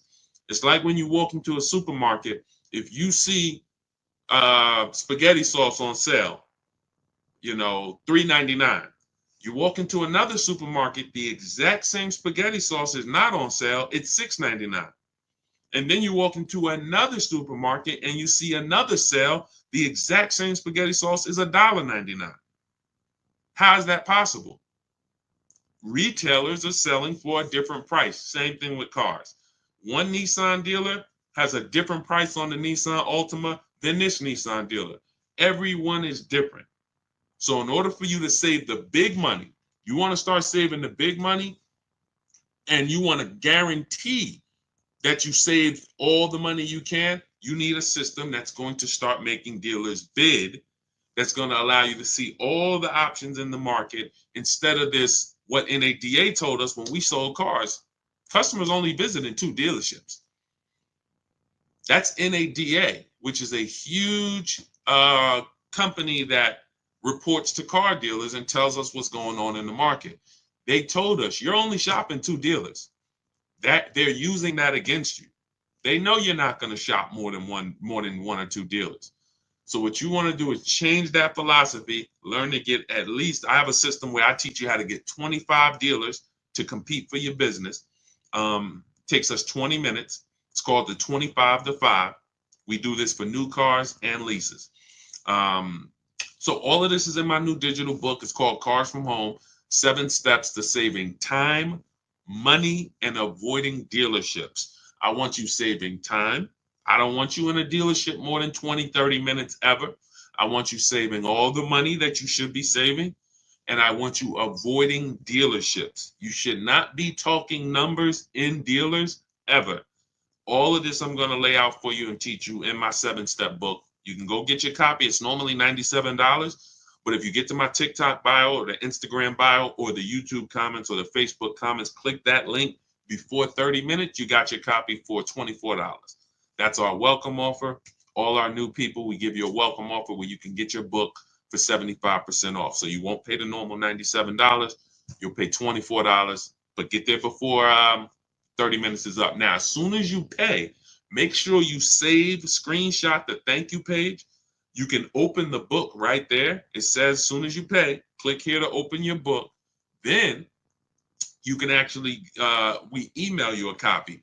But sometimes you type your email wrong and we can't email you a copy to a wrong email. So you'll have my support team's email Monday through Friday. Reach out to them. If you don't see your book in the next minute, 5-10 minutes, reach out to them so they can get you your book. You have everything I teach step by step. That is the blueprint. And you can Google that book. It's 5-star rated very high on Goodreads. Thank you to everyone who's reviewed the book. We appreciate you. So go get your book. Come back to the broadcast. What's the lowest interest rate for a person with A1 credit right now?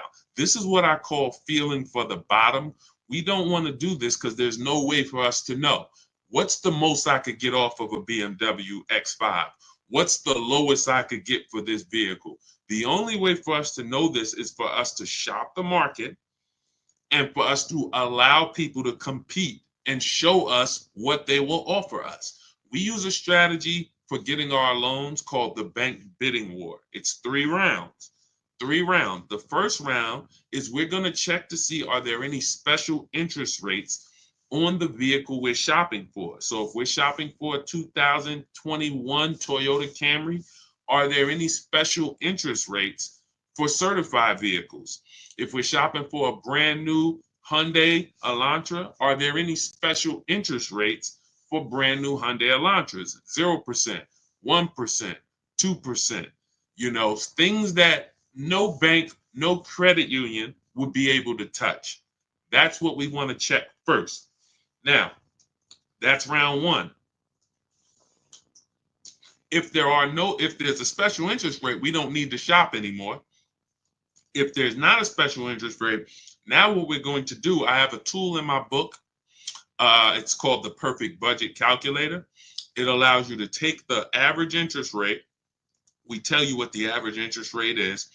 You could take that average interest rate, Tell us what you want your payment to be. Tell us what your state is, how much down payment you want to do.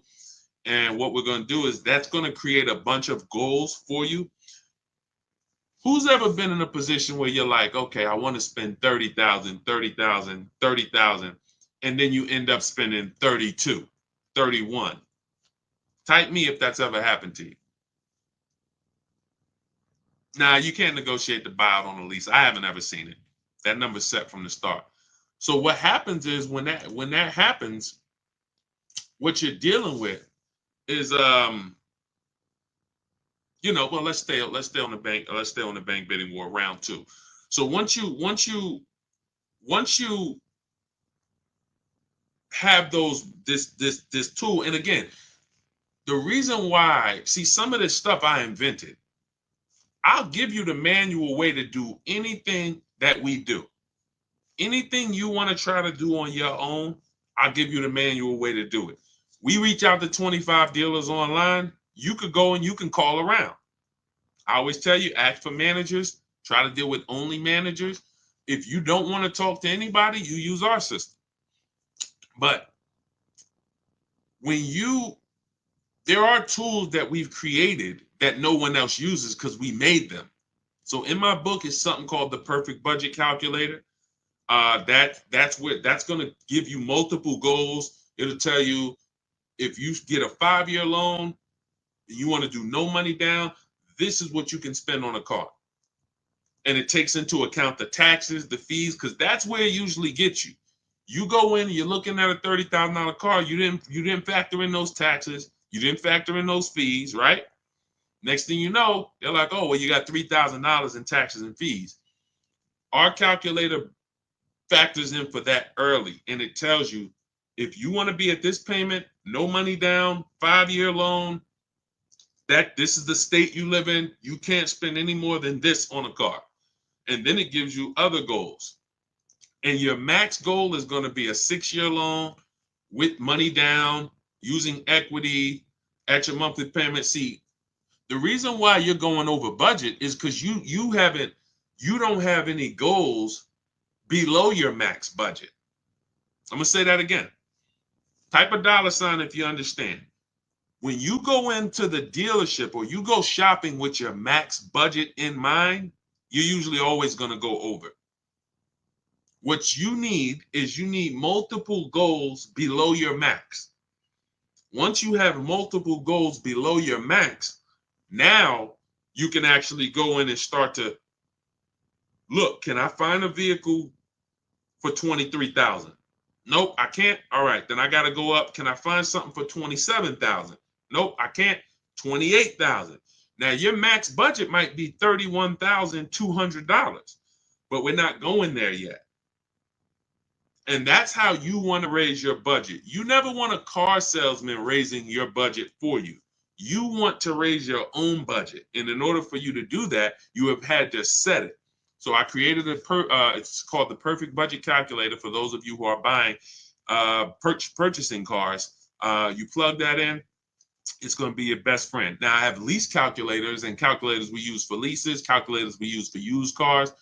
But this is the stuff that when I say I want this book to be the most valuable book you own, top 3 most valuable books you own, I mean it. Those calculators alone are worth the price of admission to get your book.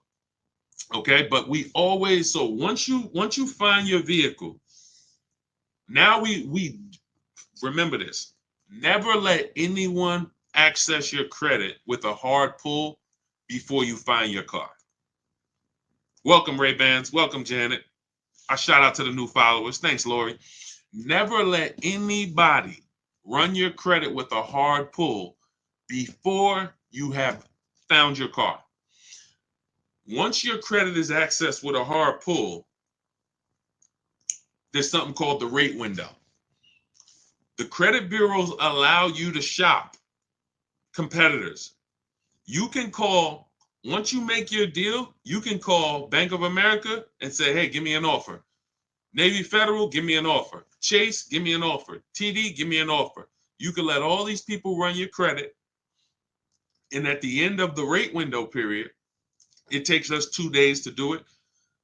it's going to have the same effect on your credit score as one hard inquiry.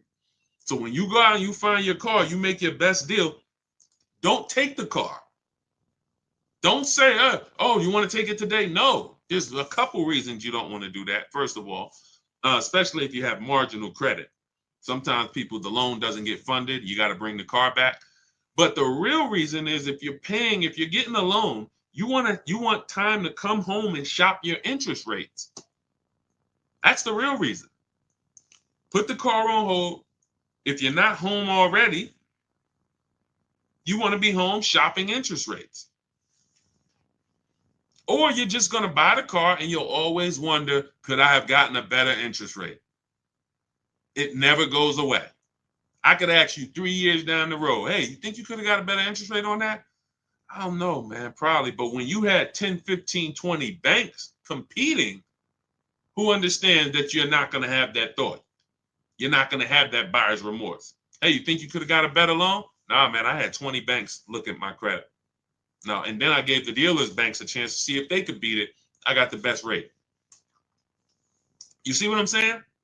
You want to guarantee. That's the difference. When you use what we're teaching you, you'll be able to guarantee that you paid the lowest amount for a car.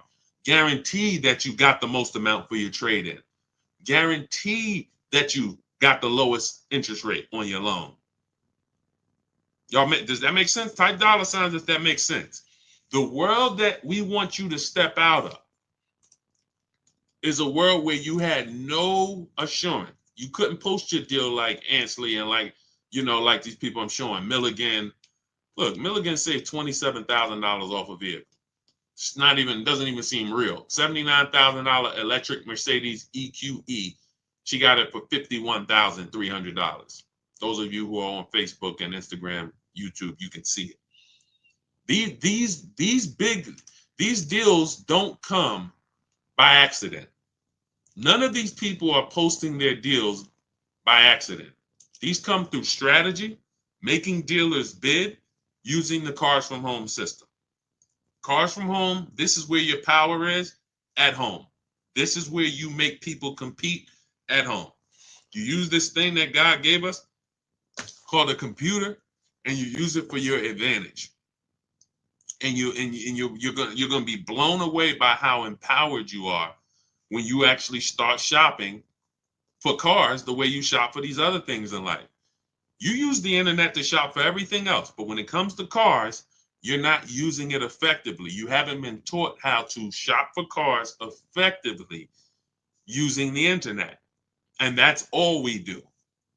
We will never go in and spend more than 30 minutes in a car dealership negotiating or anything. We're not even ever negotiating in a dealership. You want your deals to be made from home.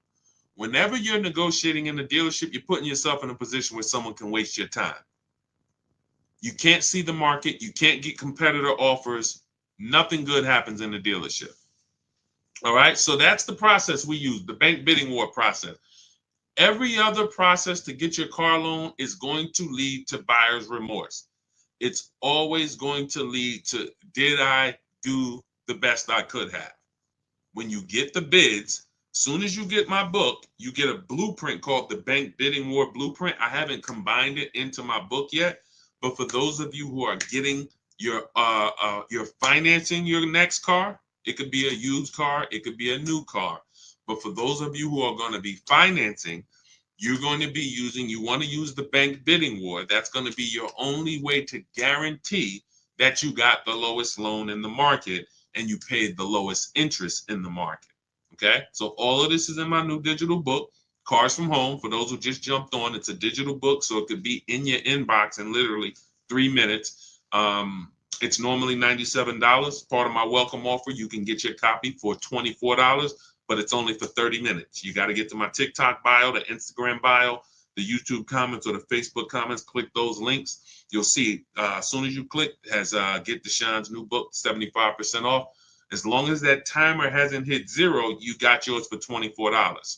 Once the 30-minute timer hits 0, the price does go back up to $97. And it's worth every penny. You can Google the book.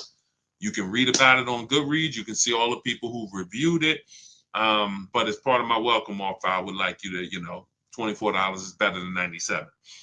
So go grab your book, come back to the broadcast. As soon as you get your book, make sure you screenshot the thank you page.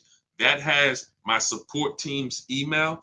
Some of you, you're typing very fast. You don't realize you type your email wrong. We can't email your book to an incorrect email. So Monday through Friday, you can always reach out to my support team if the book is not there in the next 5 to 10 minutes, and they'll get you your book. Make sure you check your spam too. Sometimes it does go to spam. And lastly, for those of you who want to work directly with me, if you qualify, we have a button that you can press in those links that says Shop with Deshone, and you can see if you qualify to shop for us to shop together. I've been shopping with people all around the country since 2021. So you can go to those same links. You see me sharing a lot. You see me sharing a lot of people in my Facebook group. It's the same system. It's just everyone learns different. Some people like a do-it-yourself system. Give me the do-it-yourself, Deshone. I'm going to follow the blueprint. That's my book. Some people like a done-with-you solution. You want a group of people. We have 2,000 people that came before you, 1,500, 1,600 people in our Facebook group, coaching by me. If you want to learn that way, videos instead of the book, you'll be able to watch 3 to 5 minute videos that I made. You can click that button that says Shop with Deshone. But again, everyone won't qualify for that program. But I don't care how you get it, just get it. I don't care how you pay less than everyone for cars, just pay less than everyone for cars. That's all that matters to me. That's why we make the information. We put it everywhere. Get in where you fit it. Go ahead, Dolan.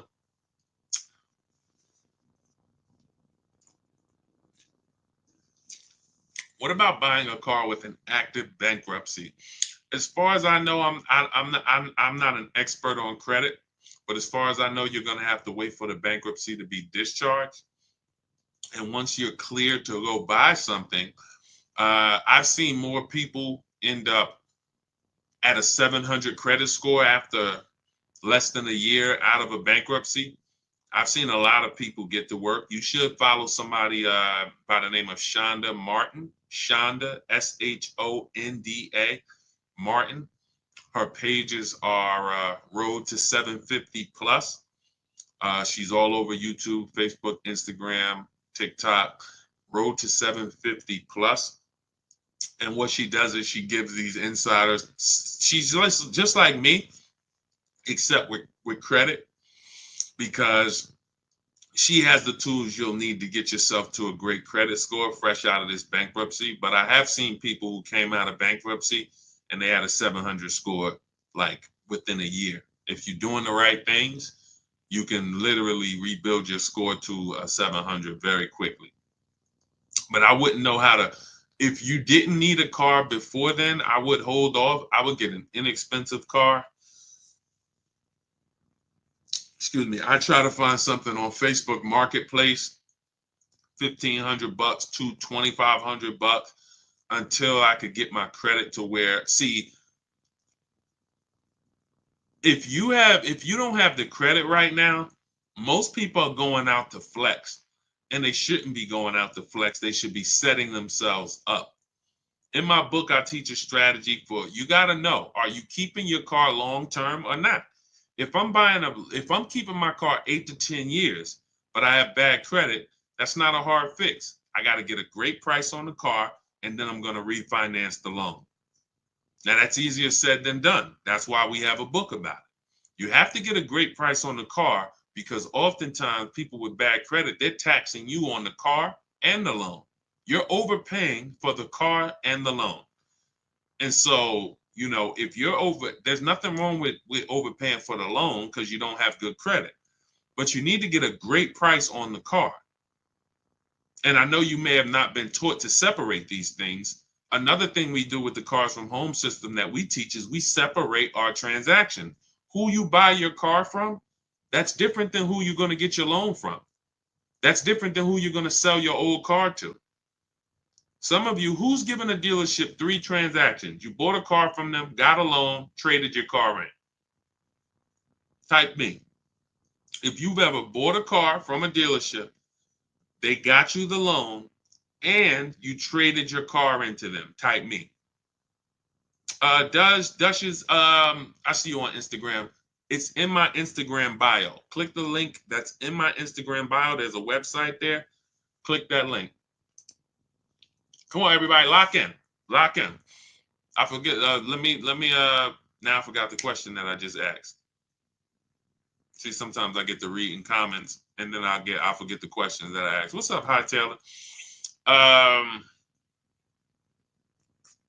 Okay, we're talking about separate. Okay, yes. If you guys have, so who's bought a car, traded in a car, and got a loan from the dealership? Let's see, who's going to be honest?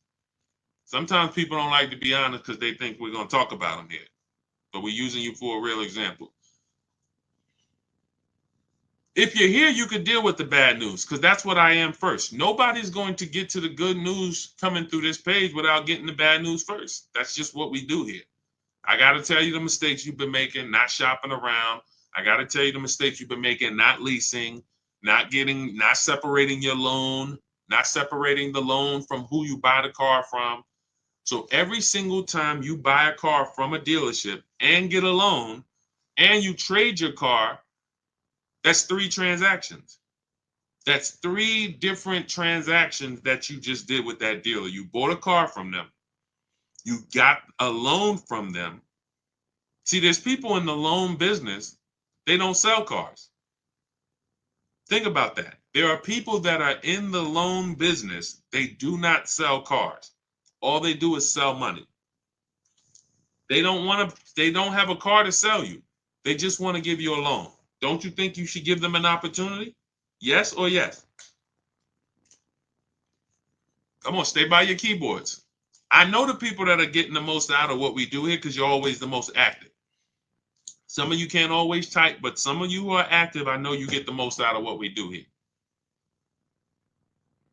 So when you look at there's companies that only want to give you a loan.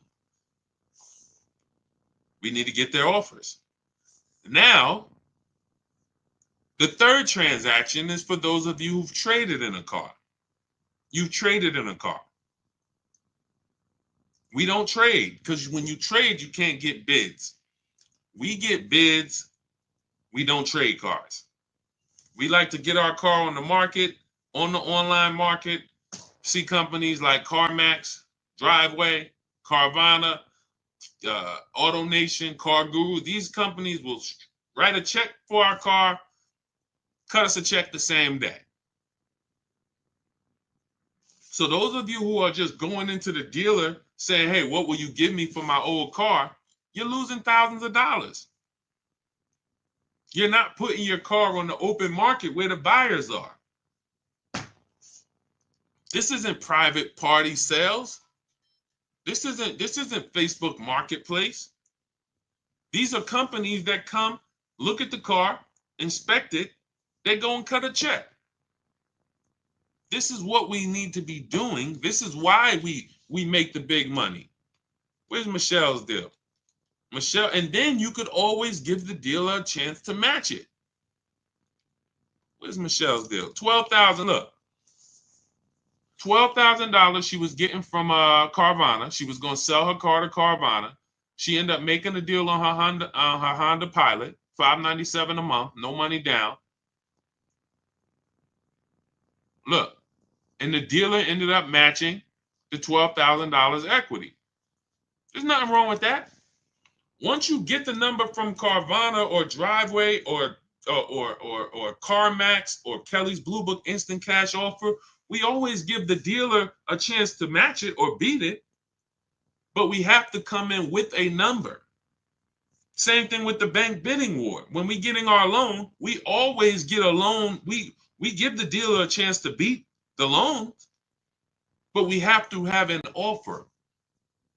Everything that you want to be buying when it comes to your car, you want multiple offers. My 2 favorite words. I love them. I'll put them on a shirt if I could. Multiple offers is how you save the big money without even trying. I got $8,000 off this Infinity truck it took me 90 minutes to do. I went and picked up the vehicle weekend before last. It's easy. Because I'm sitting here, I'm talking to 25 Infinity dealers by email, not by phone. So you don't have to worry about, oh man, Deshone, you're going to teach us what to say. No, I'm going to teach you how to type. Once you learn how to type, you don't have to worry about what to say because you're just going to use my templates. I have all the emails written. I got all the templates written. You know, all it is just knowing what to say when dealers ask you, hey, when can you come in? When can I get you on the phone? Hey, we only are in person. You know, all the stuff that dealers are going to ask you, that's what my scripts are. Hey, we don't do quotes online. All of this stuff. I know because I used to work. I used to have to send those same emails out. It's nothing new. So yeah, that's it. That's it. I would focus on, you know, getting your loan separate. I know I was talking about with bad credit. If I'm keeping a car long term, but I got a bad loan, that's a refinance issue. That's a refinance issue. I'm paying 20%. 2 years from now, my credit's 750. I refinance down to 6%. I'm keeping my car. But you have to make sure you get a great car. Now, let's say you're not a long-term person, fresh out of bankruptcy. You're like Deshone, I'm not keeping a car 8 years at all. Then you should be shopping for a lease. Now, you can't qualify for a lease right now. So the first thing you want to do is shop for an inexpensive loan. I call it a smart car. The least expensive car you can get a loan on. $7,000 to $10,000 loan. Something that your payment, again, this is not a flex. Deshone, I'm gonna get a $10,000 car. That ain't gonna be what I like. It's up to you. You can set yourself up to lease in 2 years, or you can set yourself back. Everybody with bad credit want to go out and flex. You're not gonna be close to leasing in 2 years. You go out, you get a $10,000 car, something small, something affordable, dependable, something that was 25,000 brand new, Hyundai Elantra, you know, Ford Focus, you know, something in that small category. You get something for 10,000, it's not going to be too old. You pay that payment for 2 years, you flip into a lease. Fix your credit. It's easy to fix your credit when your car payment is $250 a month. You go and get that expensive Dodge Charger you want, you're going to spend $650 a month for it. Your credit ain't getting fixed. Same money that you could have been putting into fixing your credit is now going into your car and insurance. That's why if you can't get a lease, if you can't qualify for a lease, you should be getting an inexpensive car, $10,000 loan, get something small, dependable, build up a solid payment history for 2 years, and then you trading out of that into a lease. Don't need a car right now. Do you think interest rates will come down soon? You know, Juliana, it's no way for us to tell. That's why we just want to make sure we're shopping lots of banks, because we don't know what the bottom is when it comes to interest rates. So I of course I hope, but until I hope interest rates come down, but even when they do, we still need to be shopping. There's so many banks out here and credit unions. If a bank tells you your rate is 7.9%, what's to stop you? How do we know that that's a good rate? We don't. The only way we know it's a great rate is if we shop around, we get 5, 10, 15 offers for our rates. Now we know 7.9 was the best because everything else is higher. You see what I'm saying? That's the difference. Go ahead, Dolan. What's the highest doc fee you've seen? $8.99. It's a little obnoxious. Unfortunately, sometimes, you know, some of the dealers, if they win the bid, they might have a higher doc fee. But yeah, that's usually, and again, whether it's a used car or a new car, once they win the bid, if they're the best priced car, if they have the high doc fee, it doesn't matter. They're still the best. Okay, go ahead, Dolan. Do I look to a bank or credit union for my loan? We kind of went over that with the bank bidding war process. You should watch this over again. We use a process. Thanks, New York Gal. Appreciate it. We use a process called the bank bidding war, where we let multiple banks and credit unions compete for our loan. Okay. And we shop in a way where the credit unions allow us to do that. I mean, the credit bureaus allow us to do this. Can you negotiate the buyout on a lease? I haven't seen it. Usually, see, because that has nothing. This is what I tell you: when who's had a dealership call you and say, "Come, bring your lease back early. We'll get you out of it." Who's had a deal? Who's had a dealer? Who's getting calls or emails or letters saying, "Hey, come on in. We'll get you out of your lease early." Who's getting those letters or calls? Let's go. Type fast. If you're getting those calls, this is why. Okay? They're predictable. They're predictable. It's always when people tell you they're getting you out of your lease early, it's not even between them. It's between you and the bank. You owe the bank a certain amount of money. In order for them to get you out of the lease early, they have to pay off that money. It's that simple. If they're trying to get you out of that lease early, but they're not paying off that loan, what they're doing is they're rolling over the remaining balance to your new car. So let's say you got 4 payments left on your lease. You go into a dealership, they get you out of it, you go into another lease. Whatever your new lease payment is, if you didn't have those 4 payments, it would have been lower. So you might say, Deshone, but I could afford it. It's $500 a month.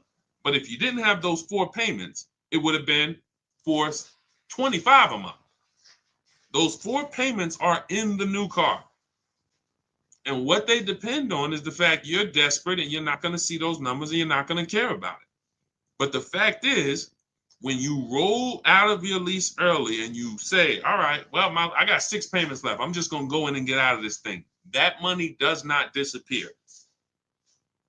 And the worst part about it is your next 3-year lease, you're actually you're paying for that old vehicle in the new one. So you're driving this new car around, but some of it is your old car that that balance, those 4 payments that you had to roll over. So that's why we're not big on getting out early unless it's a penalty we're trying to avoid. Then we'll consider getting out early. But that's between us and the bank. It's not the dealership. The dealership knows nothing about the car and it's the bank's car. That's why when they say, oh, we'll get you out, they're lying to you because it doesn't even belong to them. The car belongs to the bank.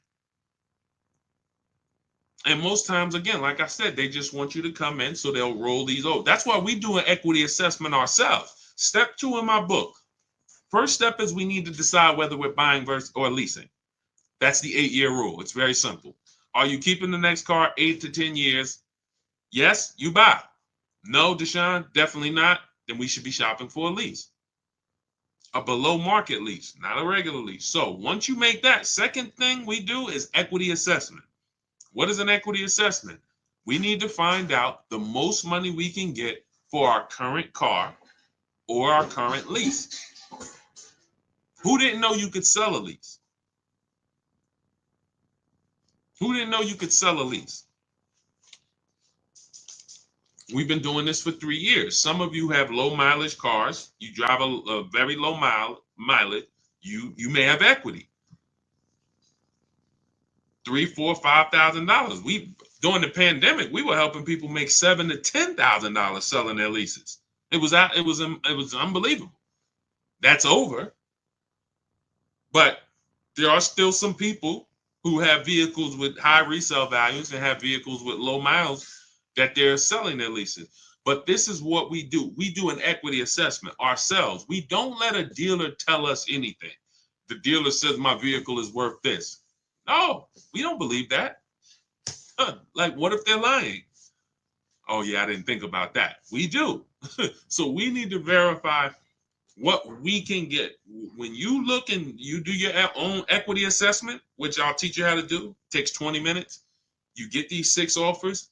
You can see, wow, I see I could buy my lease for $20,000. Somebody wants to pay me $22,000. That means I could get out. You don't need a dealership to tell you, oh, because some of you are going to see, wait a minute, It don't look like I could get out my lease early, Deshone. I says I owe 20, but I'm only getting offers at 18, but I owe 20. Yeah, that means you got to stay in it until the end. You can't break the contract. Oh, so what if I call the dealer? If you call the dealer, they're going to put you on a car. It's not even a question. A dealer is never going to say we can't put you on a car unless it's a negative equity, too much negative equity, or credit is way too bad. But a dealer, thanks New York Gal, a dealer is never going to say, nah, this is not that's why I got in trouble every now and then, because I used to tell people, hey, give it a second, wait, let's talk in 2 months. And they used to say to me, why'd you let them leave? I'm like, listen, I think we can make a better deal for them in 2 months.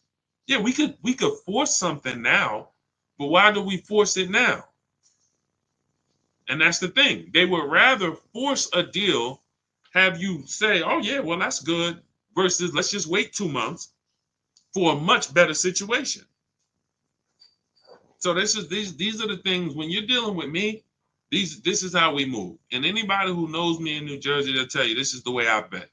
I have not changed. When I worked for Mercedes, it was the same way. Somebody came in, tried to buy their lease out, I'm trying to slow them down and talk them out of it. What are you doing this for? This is a horrible idea. Somebody came in and they kept buying their cars and they should have been leasing. I'm talking to them. Hey, you know you're spending a ton of money. You could be leasing. And a lot of those people who are open to financial literacy, they listen. But that's the way I've always been. When you take this car buying thing seriously, you're gonna see how much money is in it. The people who don't take it seriously, you don't know how much money you're losing. You don't know you're losing 5-10 grand every single transaction. You don't take it seriously. But there's no way you're gonna get the results that we get. Danielle, Greg, 1% lease. Bonita, during the pandemic, $600 a month on a Kia Telluride. People was paying $800 a month for these during the pandemic. Look, $54,000 BMW 690. Sean's $20,000 discount off his F-150 Lightning. These are the things these things don't happen by accident. So those of you who are like, Deshone, I don't want to remember all of this. You went over a lot. I know I'm not going to remember all of this. Grab the book, grab your blueprint. That's my copy. That's Cars from Home, my new digital book, 7 steps to saving time, money, and avoiding dealerships. Cars from Home, 7 steps to saving time, money, and avoiding dealerships. You don't have to remember any of this. You'll have everything in a step-by-step format. First step is the most important question. It's the 8-year rule. As soon as you open the book, the first thing you are trying to decide whenever you buy or lease a car is 8-year rule. Am I keeping it 8 years or not? If I'm not keeping it 8 years, I'm shopping for a lease. It's just too cheap. The prices of these leases that we are getting are too cheap. Nobody can compete with, no buyer can compete. I don't care if you buy used, I don't care if you buy new, you cannot compete with below market lease deals in the short term. In the 8 years, you'll win. Once you get to 8 years, yes, you won. You paid all of that money, paid off your car. Now the depreciation is cooled off, you won. But in the short term, the leasing person is always going to win. Always going to win. Ansley, $554 a month, $58,000 car. He's winning. A person who's purchasing this vehicle is spending $1,200, $1,100. Even if they bought a used one, they're still spending $800. You see what I'm saying? So step 1 is always the leasing versus buying question. Thanks, New York Gal. Appreciate you. Step 2, equity assessment. For those of you who have a vehicle that you'll be replacing or a lease that's gonna be expiring, we have to do an equity assessment on that. See how much money, can we pull any money out of it? Is there any equity? Then we move into deal-focused budgeting. How do we know a deal? How do we know a deal when it appears?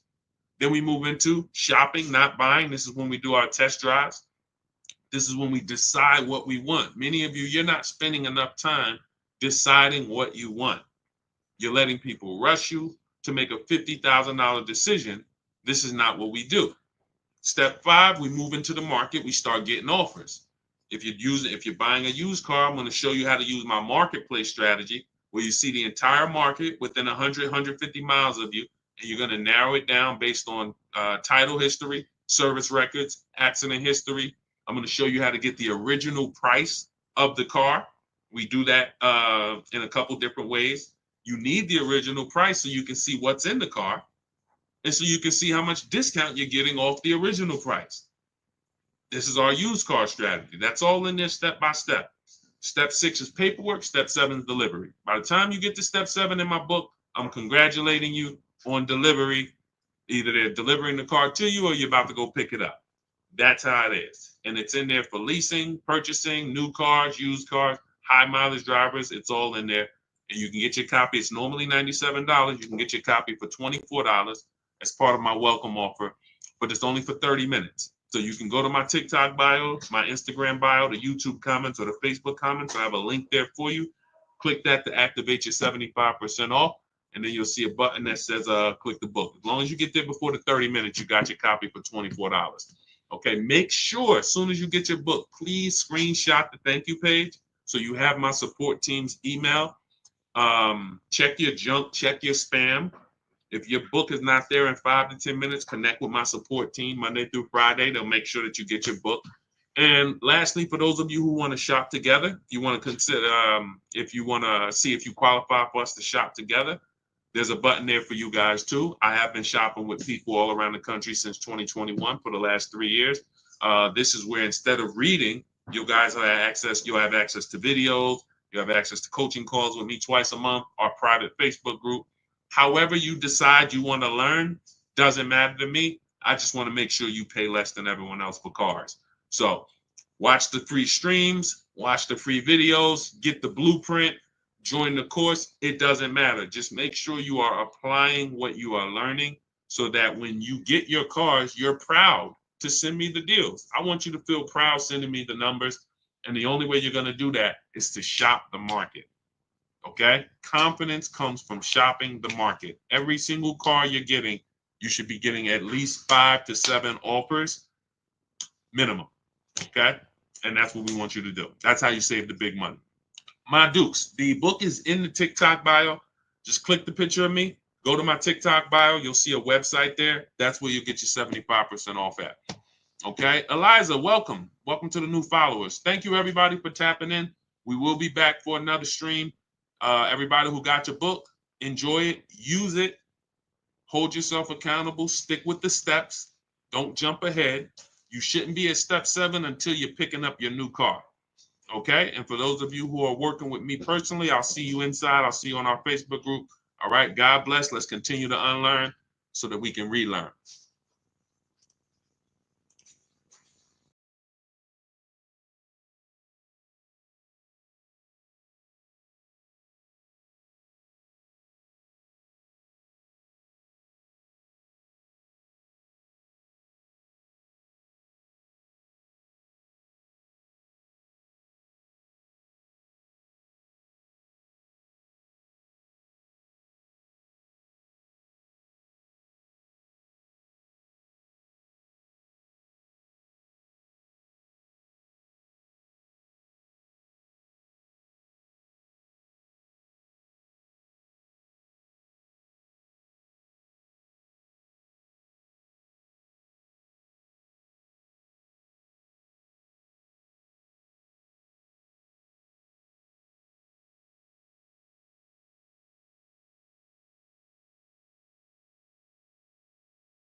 In 1 second, there we go.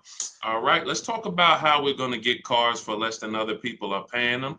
We are live. My name is Deshone. I'm publicly known as Deshone, the Auto Advisor. I want you to start typing your car shopping questions. Any questions you have about buying, about leasing, about getting good prices, quality, type them below. We'll get to as many questions as we can in the next hour.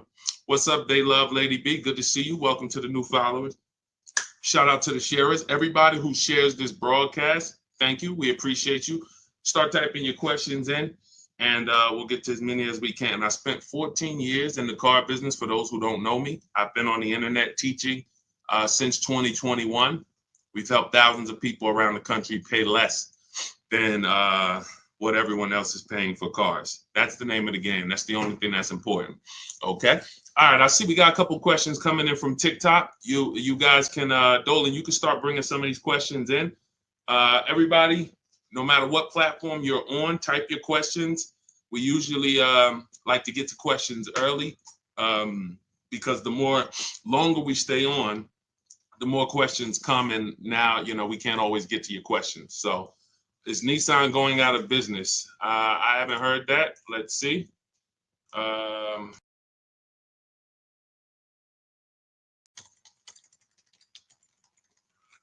see it's a popular question online. So in dire straits, but could Honda save the day?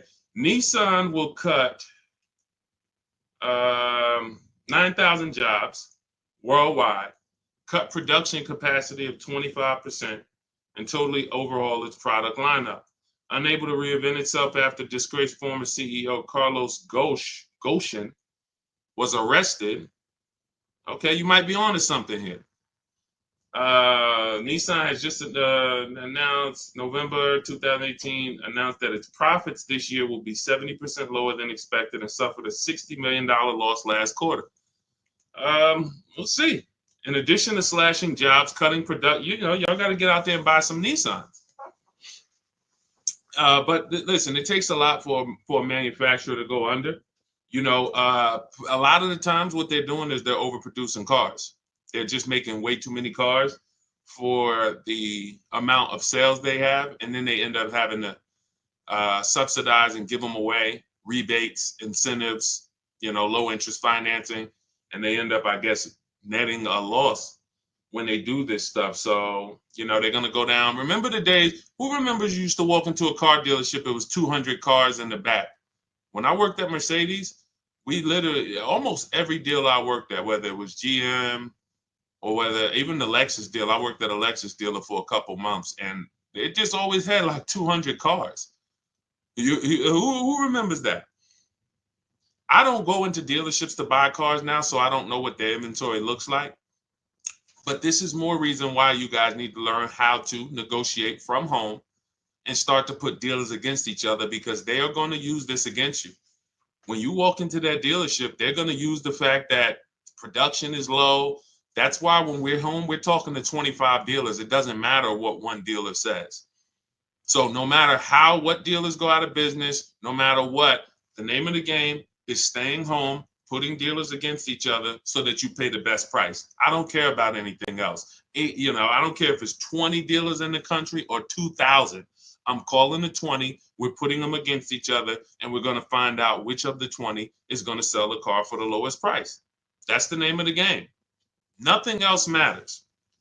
Okay? Nothing else matters. Everything, and for those of you who watch the streams, you watch my free videos all over social media, if you want the exact blueprint, everything that I teach step by step, that is my new digital book. It's called Cars from Home, 7 Steps to Saving Time, Money, and Avoiding Dealerships. So you're going to have an entire 7-step system for getting below market leases, purchases, new cars, used cars from home.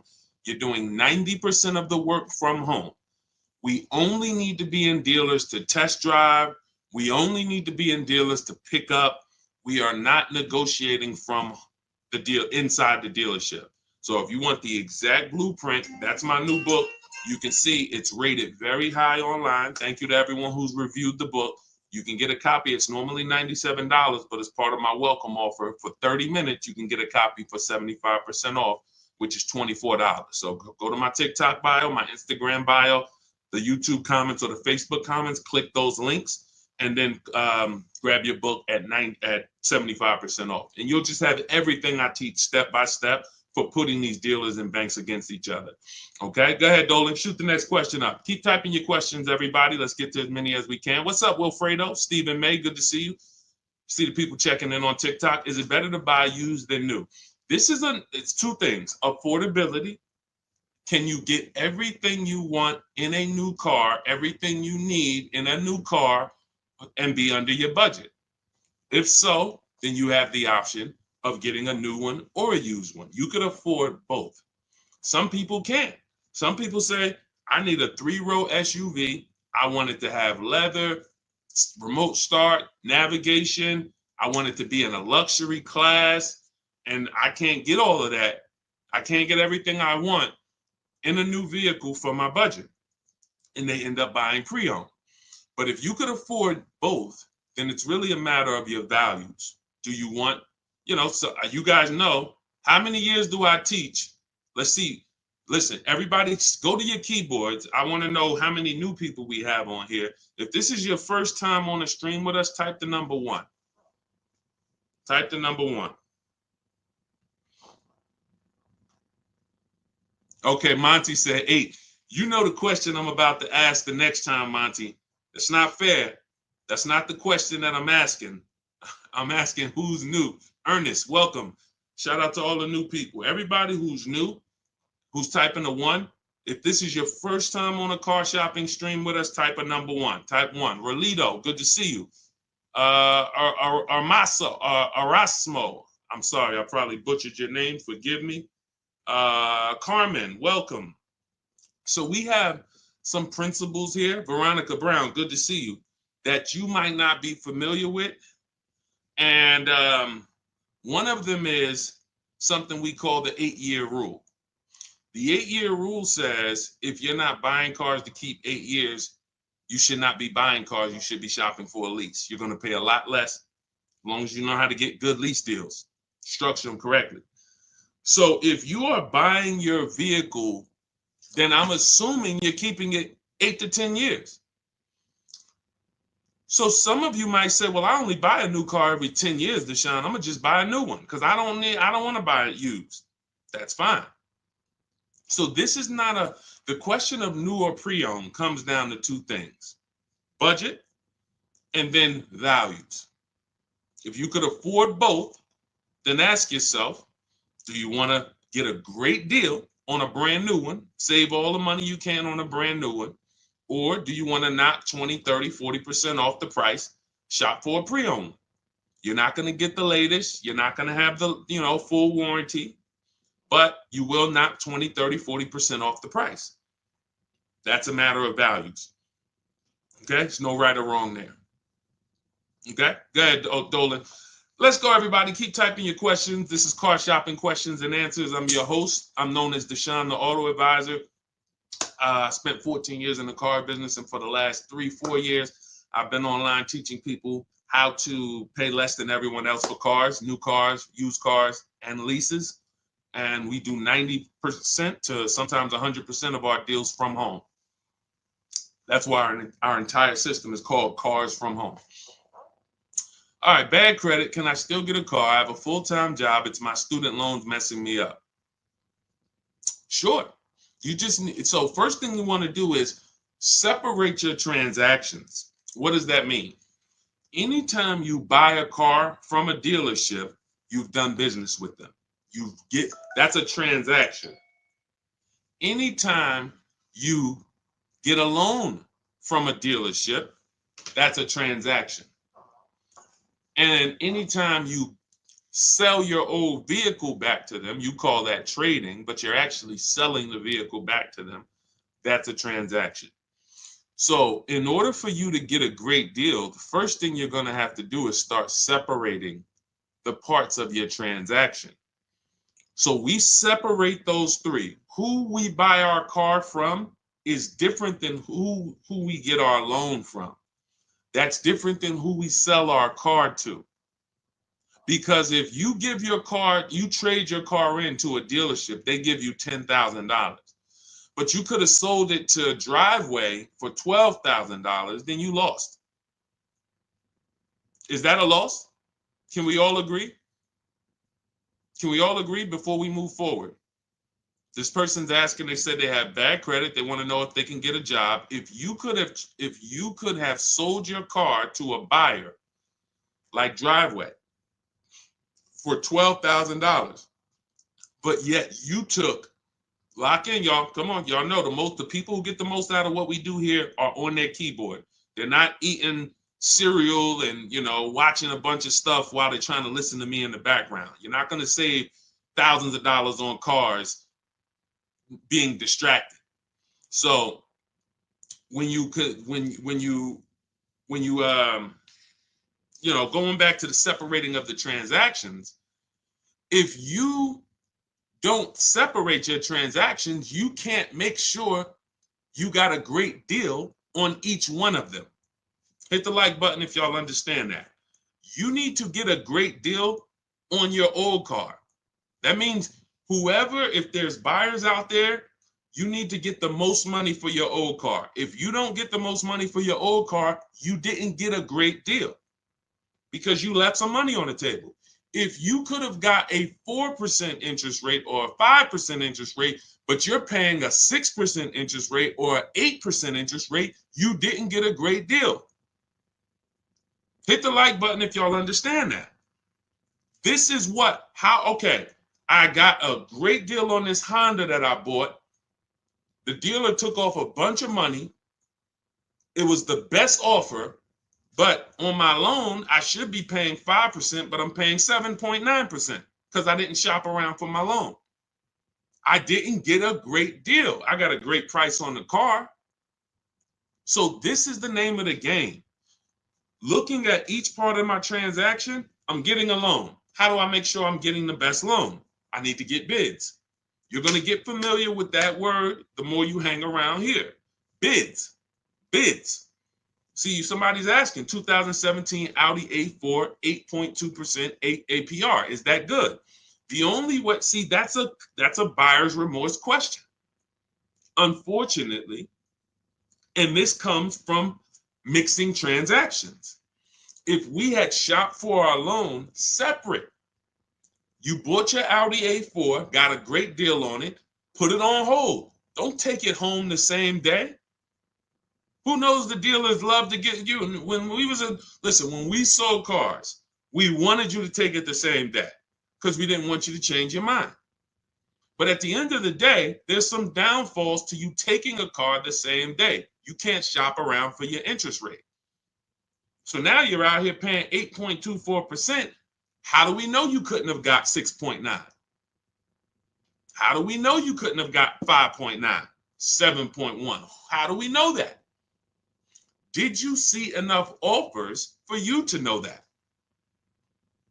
See, if you had said to me, I know you didn't because you're asking that question. If somebody says to you, hey, you're paying 8%, is that good? Is that the best?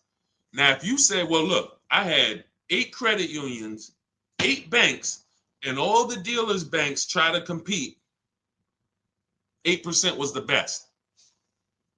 You see the difference? You see the difference? One deal says, hey, I got 10 banks to make me an offer. 8%, 9%, 8.2, 10.1, 11%. 8% was the best. Now we know. That's how we get rid of buyer's remorse. We must get offers. The reason you guys have buyer's remorse like you do and anxiety, even before you make a deal, you're not getting offers. So whenever you're about to make a deal, you hesitate because you don't know if it's a good deal. You can solve all those problems by learning the Cars from Home way to car shop and getting multiple offers. It's very simple. It's easy, much easier than what you've been doing in these dealerships, and it guarantees we got the best deal. I want you to move from this place of hoping to a place of guaranteeing. Okay? So what you're going to do with your credit not being good is you are going to determine first, are you a leaser or are you a buyer? Should you be leasing? Are you buying cars to keep 8 to 10 years or not? No, Deshone, I'm not. So if you're not, then your goal should be to set yourself up to lease. Now that might take you 2 years. You get you an inexpensive car, get a small $10,000, $12,000 loan, pay that payment, $250 payment, pay it on time, build up your credit. You're not going to drive the fanciest car. This is my plan for short-term people with bad credit. It's in my book. It's in everything I teach. If you have bad credit, you know, Deshone, I should be leasing. I want to be driving brand new cars, like the people you show in these streams, paying cents on the dollar, super low payments, but I don't have the credit yet. You're setting yourself up. Let's get set up for the lease.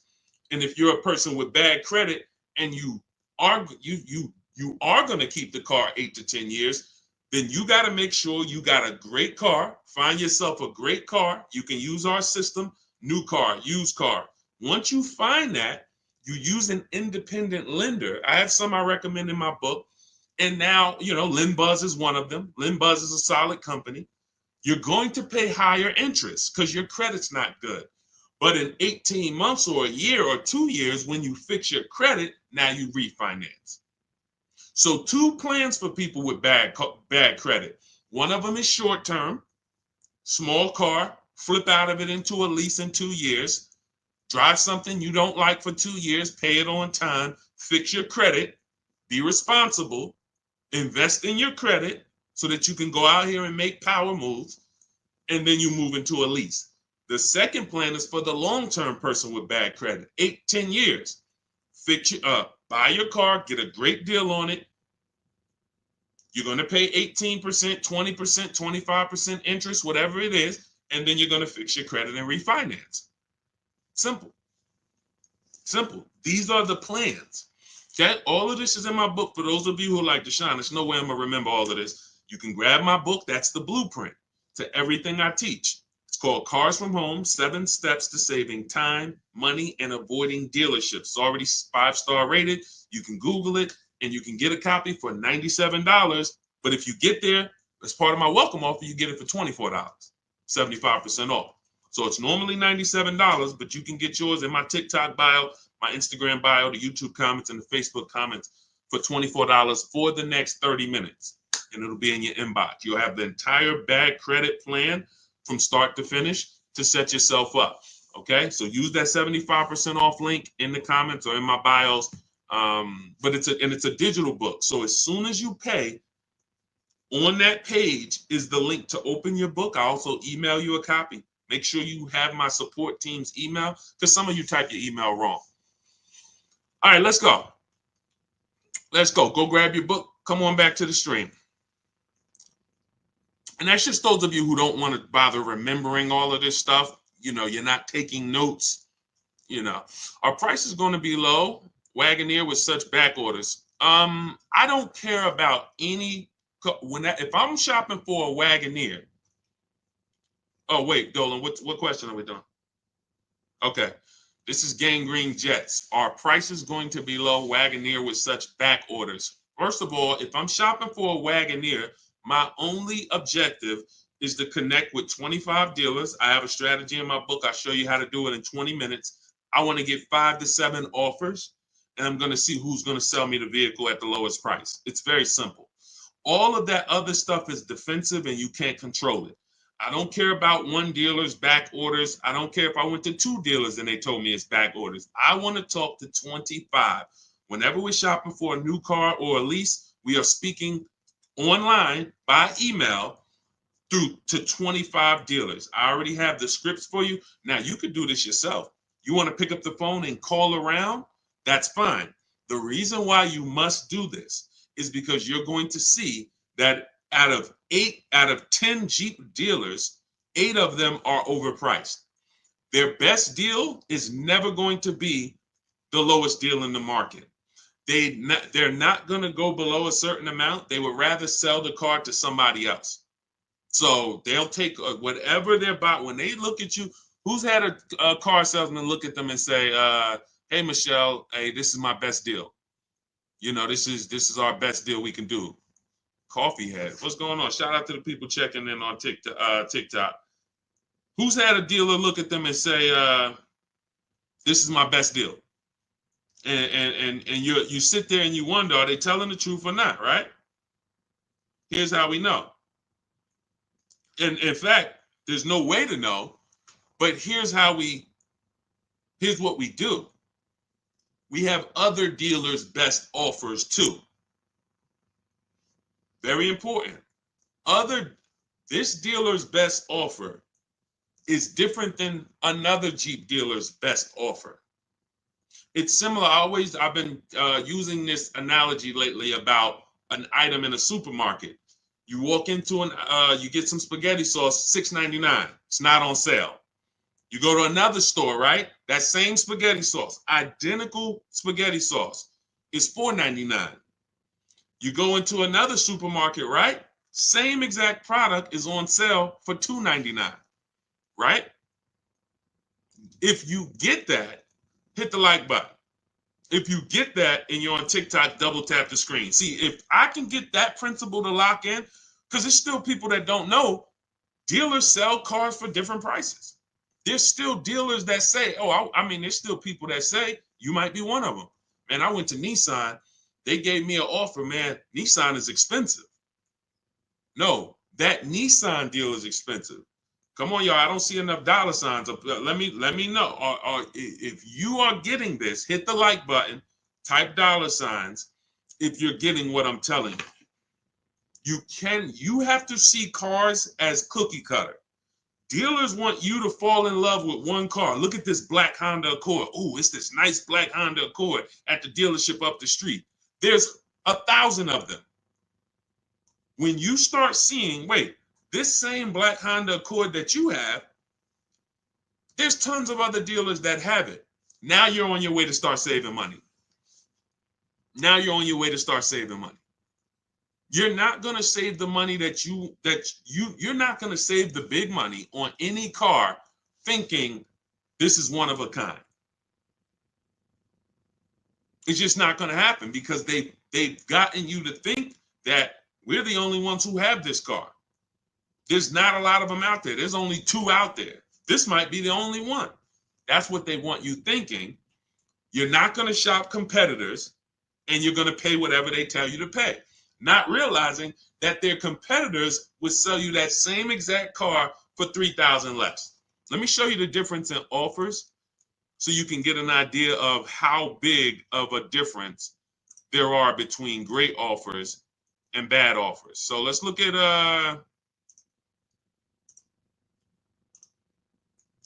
Teddy. Teddy's always a good deal because it's a what I love about Teddy is there's a $300, wait, not 856, 956, 1056, 1123. So from Teddy got a BMW from his best offer of $856 a month, no money down, $73,000 vehicle, to his worst offer is $1123 a month, no money down. Same vehicle. Look at this. The highest offer he got was $1123. His best offer was $856. Same exact car. He's talking to multiple BMW dealers the same way I want you shopping multiple dealers from home. And he sees, wait a minute, this dealer's giving me $856. This dealer's giving me $9. His local dealer gave him $986. Look. My local dealer came in at $986 and even told me in an email, look, even told him in an email, this is the stuff some of you be believing. He didn't think I'd find a better deal out there. His local dealer, local BMW dealer close to him, he probably went there to test drive the car, probably was looking at the car for months. Oh, one day I'm going to come back, man, I'm going to get that car right from this dealer. That dealer, $986 a month. Told him, nah, I don't think you're going to find a better deal out there. Meanwhile, $856 a month is what he closes the deal at. You must shop multiple offers or you're not going to save the big money. You're never going to guarantee it. So I wouldn't say, I don't care when it comes to the Wagoneer, what back order. I don't care if you got a car on order. You might walk into one small dealership and they say, oh, we don't have any. And they're trying to make you think no one has any. No, that's not the way we do it. And again, there's a couple reasons why we reach out to 25 dealers. One, we get the highest chance of getting 5 to 7 offers. You must get 5 to 7 offers so you can see how many are overpriced. And then we get to shop out of all of these dealers' inventories. What's up, OnStar? We get to shop out of all these dealers' inventories. You walk into a dealership, you're looking for a black car. They might not have it. You come back, you're shopping out of 25 dealers. Somebody has a black car, usually more than one person. So that's my thing. I don't believe anything dealer says unless 25 dealers tell me. All right. Go ahead, Dolan. And, you know, it's a story that they're selling you guys. Unfortunately, look, as an ex-car salesman, I can tell you this. The name of the game with cars is not you winning. It's making you think you won. That's very important. It's very important for you to distinguish the difference between winning and thinking you won. Winning is you saw all the offers, you had a lot of people competing, you picked the best offer. That's winning. Thinking you won is you didn't see a lot of offers. You went into one dealer, maybe two, and you went and you negotiated. You try to negotiate your way down, and then you just shake hands hoping that you did okay. It's a very big difference. One is anxiety prone, buyer's remorse prone. The other is not. One guarantees you save the most money. The other does not. It's two totally different ways to move. Sean, looking at a 2022 Honda Pilot, should I wait for more leases to be turned back in early 2025? Yes, I always recommend when people are looking for a 1 or 2-year-old used car, you need to realize that dealers are not going to have them yet. Because the way dealers get used cars, they're either going to buy them from auction, which means somebody had to either have the vehicle repoed, or they had to have the vehicle, or they sold the vehicle, which doesn't happen a lot, or they traded the vehicle in, the dealership bought it, or at the end of the lease, a dealership bought it. All of these things don't usually happen in 2 years. You don't typically see a lot of people, because it's a recipe to lose a ton of money, buying cars and then trading them in a year or two. So how would they get these cars? You know, Sean, that's the big deal. So what I always say is you're not going to see used cars until about 3 years. About 3 years. If you're looking for a 2-year-old one, it's going to be very tough for you to find it. So by the time the 2025s really start hitting, which is now, 2025's out. Now you should start to see those 2022s start to come back off lease right about now. And never buy listen, well, you're not buying a 2-year-old one or a 1-year-old one. So it doesn't matter. But yeah, that's what you would do. Wait until you're seeing enough inventory where you can start to see what the prices are. Because if you don't have enough inventory to see the prices, you're gonna guess. And now you're in trouble. You could be in trouble. You could be in trouble. Okay? So that's what you do. Go ahead, Dolan.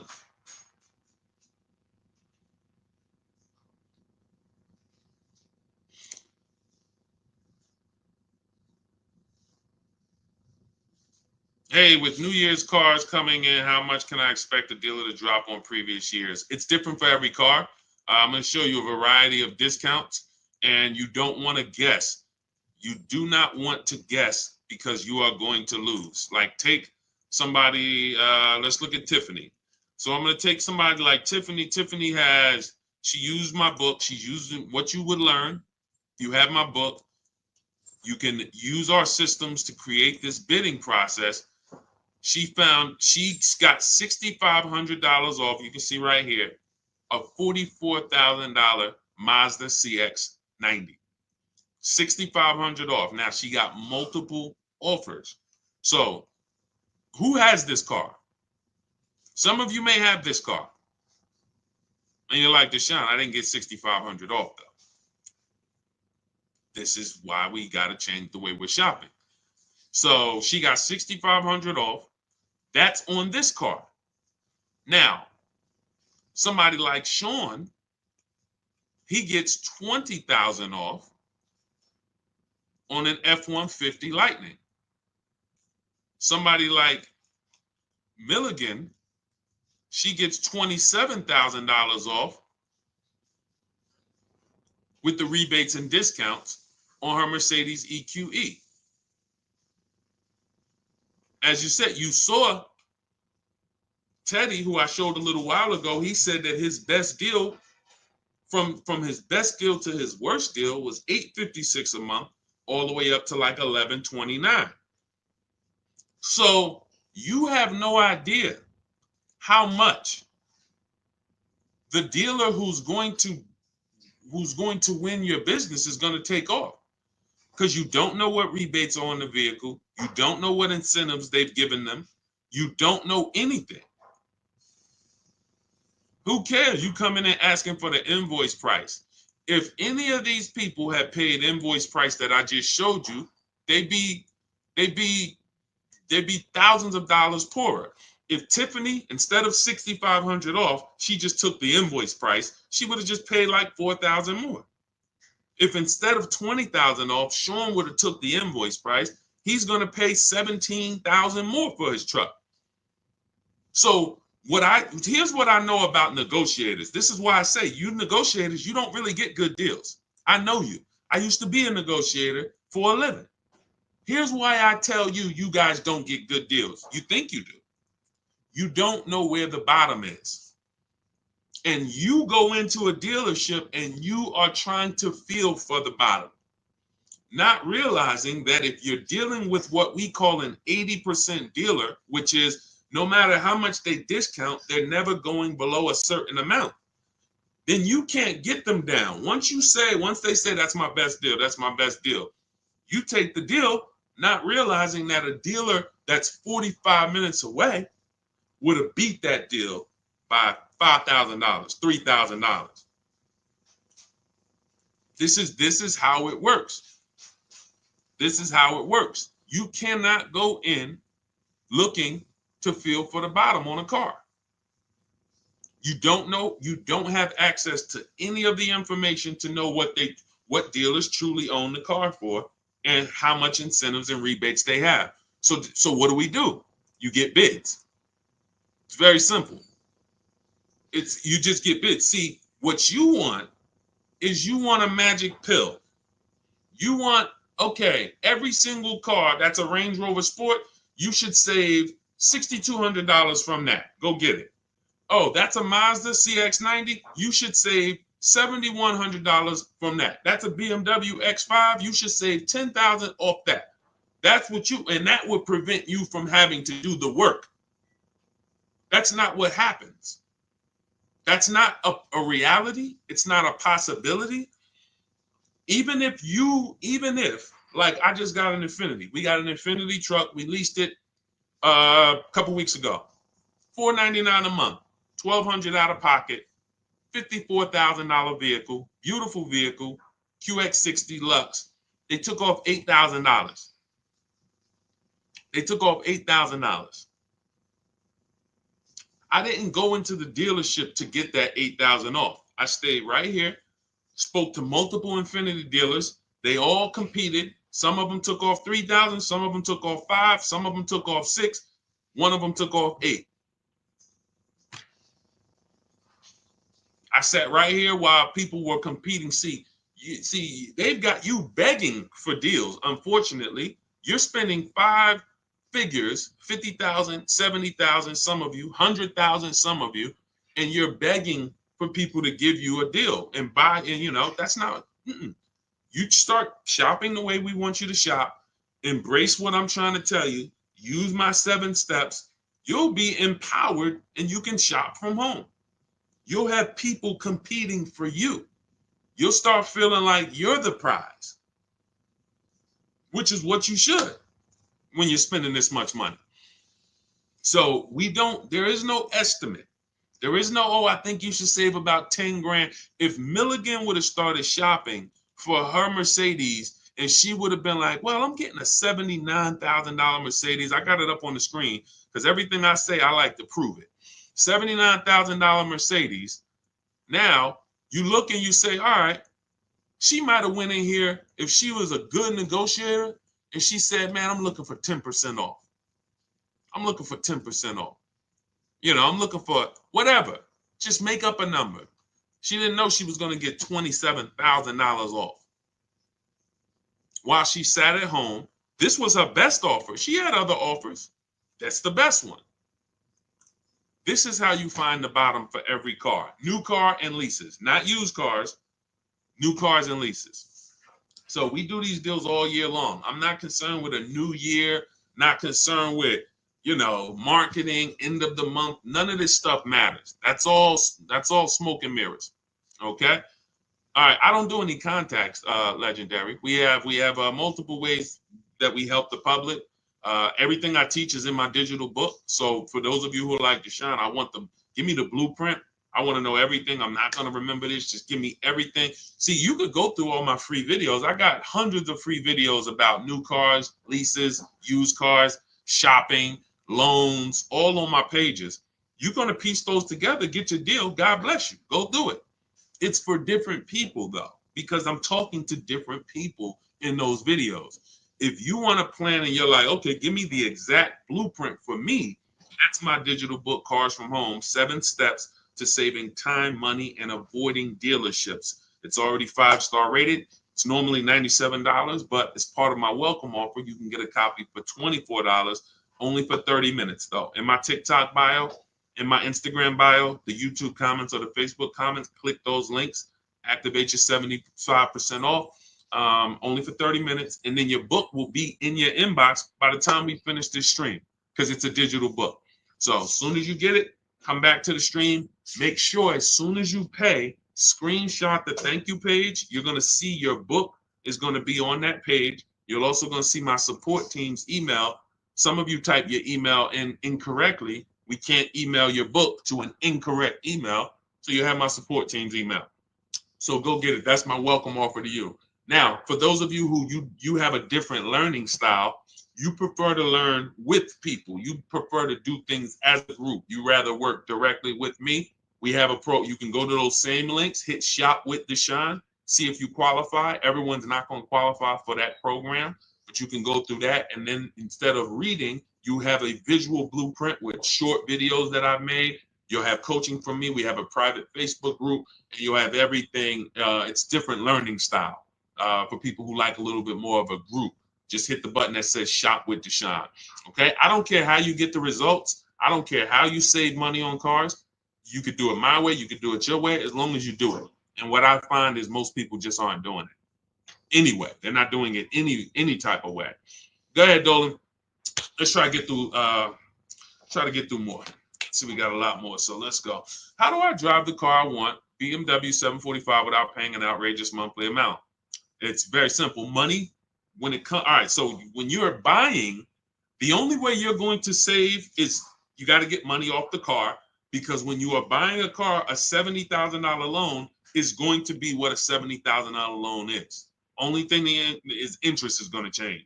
$70,000 on a loan is roughly $1,300 on a 5-year loan.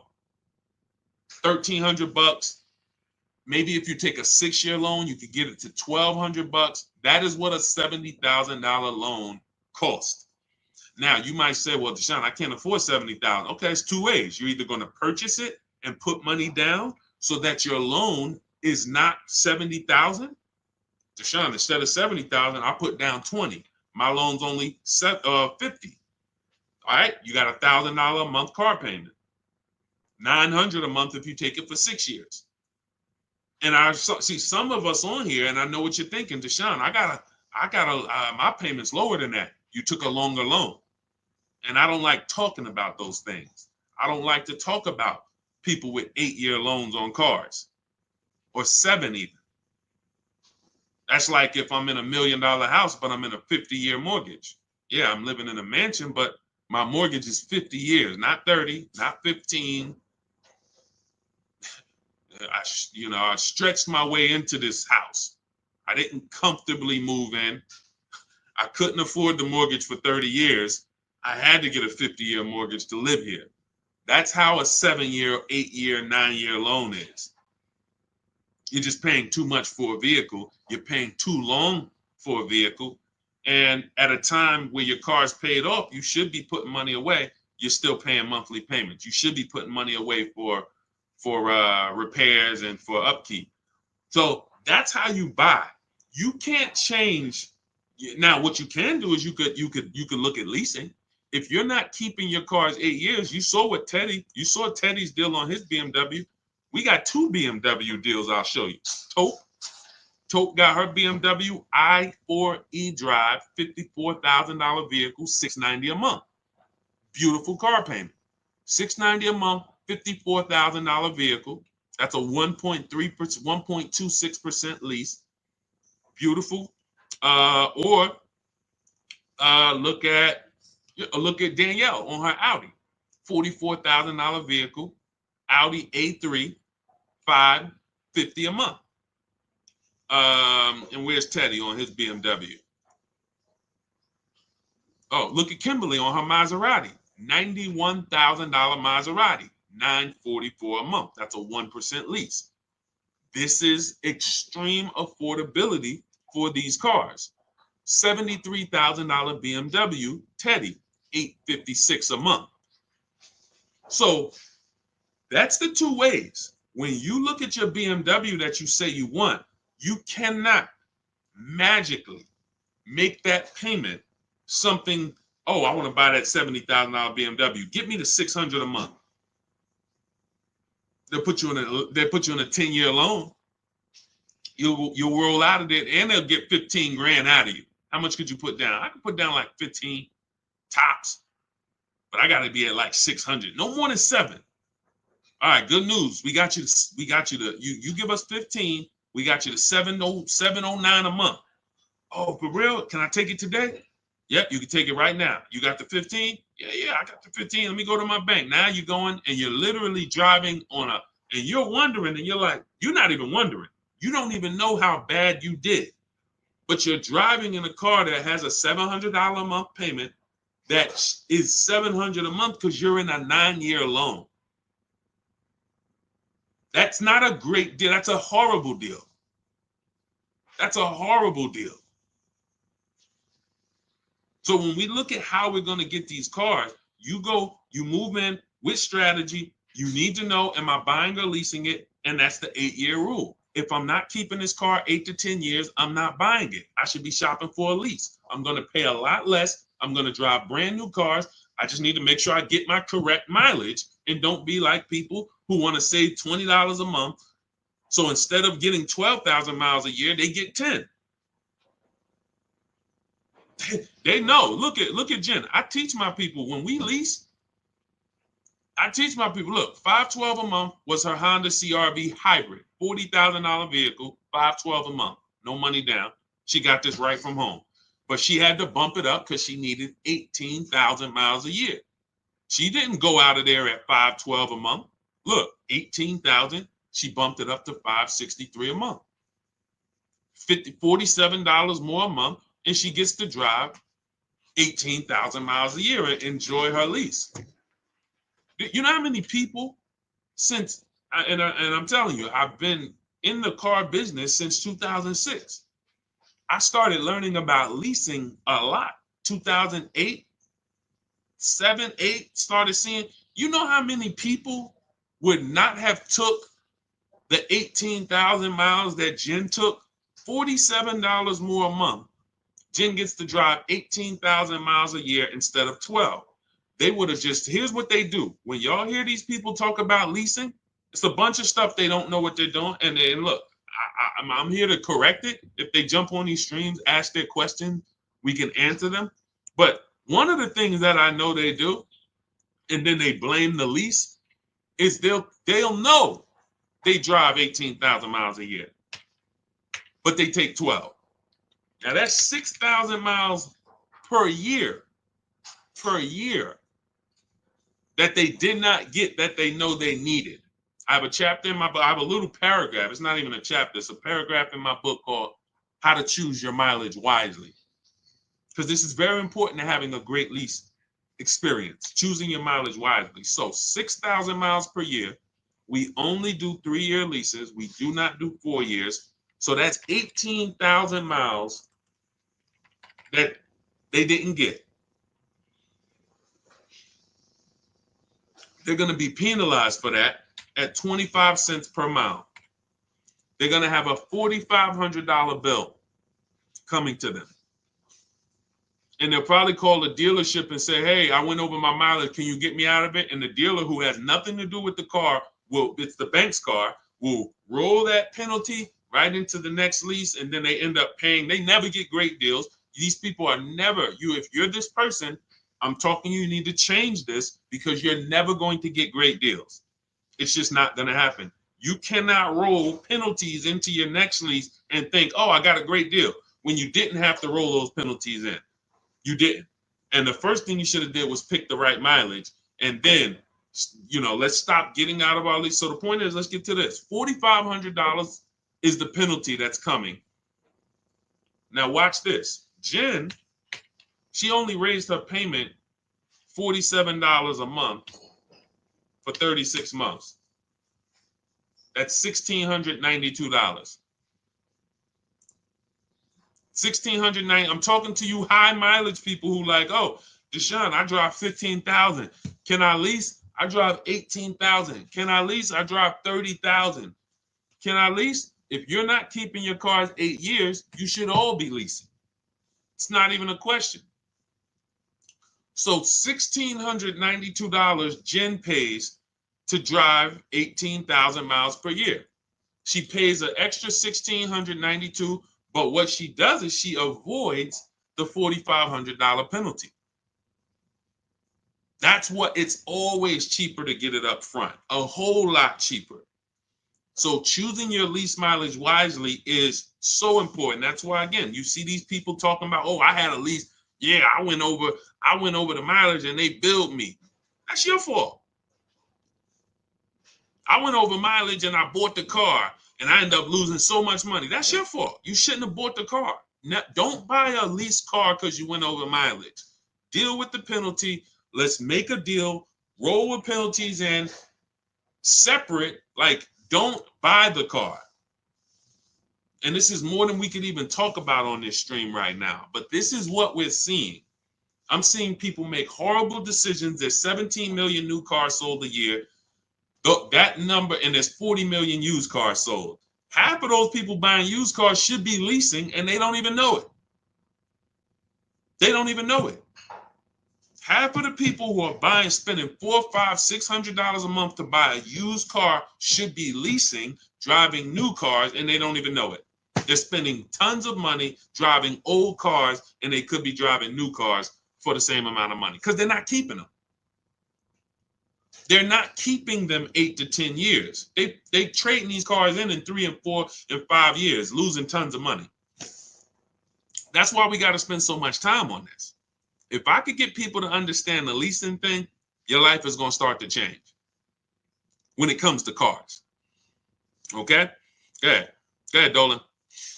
Go ahead, Dolan. Shoot the next one up, my man. We got time for a few more. When you say 1% to 1.5% of MSRP, does that include taxes and fees? Yeah. Somebody's asking a question on how we judge great lease deals. First of all, the 1% lease rule has been around. If your lease payment was 1% of the MSRP or less, you stole the car, it was great value. Doesn't mean it's the best deal you can get. Very important to understand that. Just because you don't go in and say, get me to 1%. That doesn't mean it's the best deal. This is how we're gauging value. 1% means when I add up all those payments, what I drove for the MSRP, if I'll give you an example, $40,000 vehicle, a 1% payment would be $400 a month. $400 a month times 36 months is $14,400. Now that's going to include, that's how much I'm giving the bank to use their car for 3 years, $14,400. Here you go. Once that's done, I got to compare and say, well, if I had bought that $40,000 car plus taxes and fees, I'd have probably been around $44,000. But yet, over a 3-year period, I only paid $14,000. That's great value. Now, when we go into the 1.5%, now we start adding up all the payments and seeing when there's no longer value there. There's no longer value in leasing this vehicle at over 1.5%. Because if we take that same scenario, $40,000, then a 1.5% payment would be $600 per month instead of the $4. And now we multiply that for 3 years, that's going to be $21,600. So now we're getting close to the halfway portion where over a 3-year period, we paid almost half. We can't get to half. We can't. If 44 is half, then we're not trying to be over half. Your car is not going to depreciate more than half in 3 years. At the most, it usually will get to, close to half, especially the ones that depreciate rapidly. You'll get 45%. That's why we got to cap it somewhere. That's why that 1.5% is listen, people didn't know they were getting bad lease deals. When I announced the 1.5% rule, people started hitting me and saying, yo, D, I can see that I didn't get a good lease deal. I thought I did. And that's just the reality. We need to know that. We need to know, when is it we paid too much for a vehicle we're giving back to the bank? When have we paid too much for a vehicle we're not going to own? That's why the 1 to 1.5% rule exists. But yes, it does include all taxes. 1% includes the taxes. That is your payment. When we shop for a lease, we have a very specific way. I have in my book a strategy I call the 25 to 5. Everybody who learns from me, you know this strategy. We connect with 25 dealers online. You're going to use my email scripts and templates, and you're going to get 5 to 7 offers from those 25 dealers. Now, once you get those 5 to 7 offers, you're going to see a big range, but we get the offers with no money down. Everything we do when we shop, the Cars from Home way, is always with no money down, whether you buy or lease, because it's much easier for you to see if you're getting a good deal when you're not putting money down. When you start putting money down, it starts to confuse the deal. And unless you're really, really good at math, it's going to be hard for you to see that you might not be getting a great deal. All right. So now we shop with no money down, 12,000 miles per year, taxes and fees in the payment. We tell the dealer, assume tier 1. Many of you are having problems car shopping online because you just don't know what to give the dealer. The dealers don't have everything they need to even give you an offer.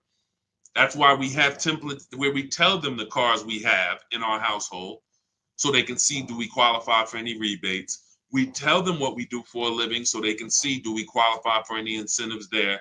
We tell them our zip code so they can factor in the taxes. These are all things I have built out for you in these templates when we shop for new cars and leases. Now, used cars are a different strategy because we use a marketplace strategy. It's like shopping on Amazon when we're shopping for used cars. But with new cars, this is the format.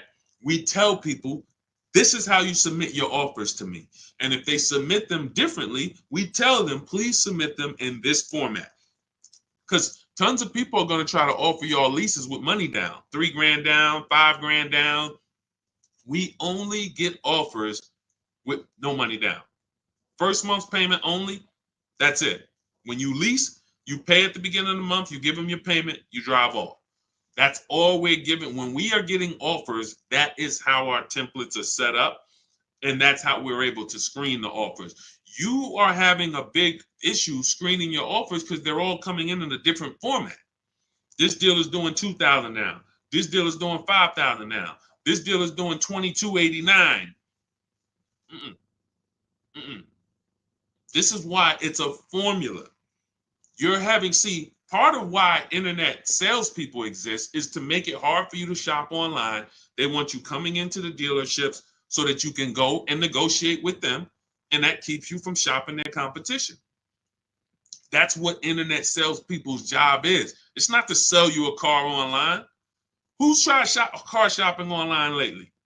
Is it good or bad? Who's tried car shopping online lately? Just type good experience or bad. Good experience or bad. Let us know. Good experience or bad shopping online. Car shopping online. Jim, I have the emails already. I can't walk you through the emails because I wrote them all. I have like probably 30 to 40 different replies for what they say. It would be too much for me to walk you through. That's just grab your book if you want to use the templates. They're all set up in there. If not, you got to deal with your own emails. The way I tell you guys, if you're going to do this your way, you need to be calling, ask for managers. That's the way I would do it manually if I didn't know what I know. In my book, I have all the email templates. When we're shopping for new cars and leases, this is what we use in our communication. That way you're not winging it. You don't have to worry about winging this. You're coming into an entire process when you're using the Cars from Home system. Thanks, New York Gal. Good to see you again. All right, so I forgot the question I just asked. That's not the question that I'm asking. Okay, hold on. I asked you guys. Okay, I could tell when it starts. When I get close to an hour, this is what starts happening.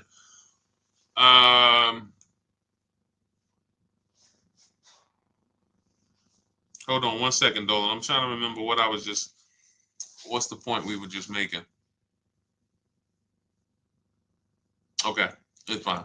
Okay, Dolan, pull that next one up. What is the average percentage off an MSRP on a Mazda 5 Series? We had a similar question to this. I mean, you can watch the replay. I don't want to answer it again because we spent probably 5 minutes on this. So just watch the replay on YouTube or on Facebook. Rewind to maybe about the halfway point. You're gonna see somebody was asking how much discount they should get off of BMW. Similar question, similar answer. I have a lease now. How do I go about buying the car? Well, why do you want to do that? You've already leased the car for 3 years in most cases. Now you're going to turn around and buy it out. Are you keeping it another 8 years? You're going from driving a brand new car to buying a used car. What's the reason for that? What's the reason? That's all it is. People think this buying your lease out, it's all it is buying a used car. So what's the reason that we're going from, and the reason I'm asking this is because the reasons I see are usually bad reasons. Going from a brand new lease to buying a used car, people are usually doing it because they haven't made time to shop. They don't know how to shop.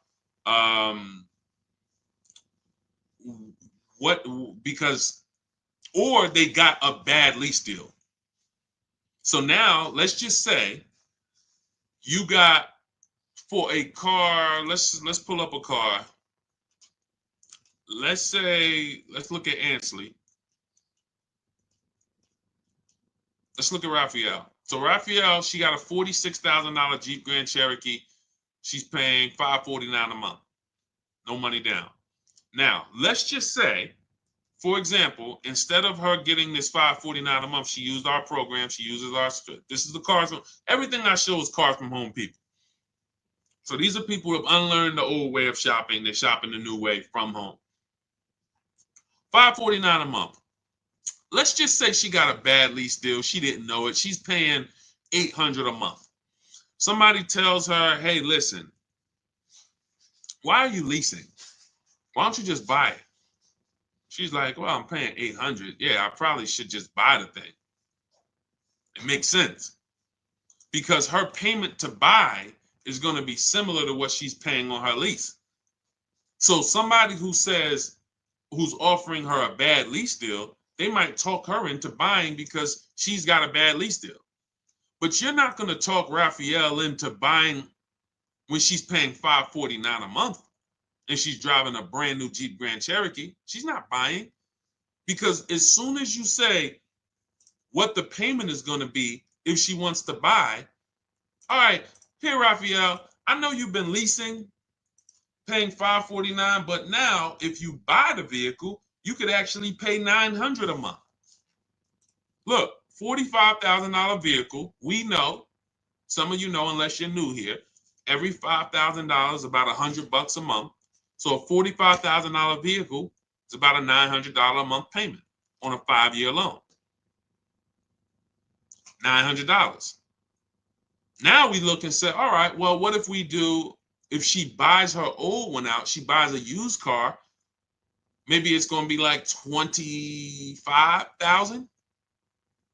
Okay, $25,000. That's going to be about a $500 a month payment.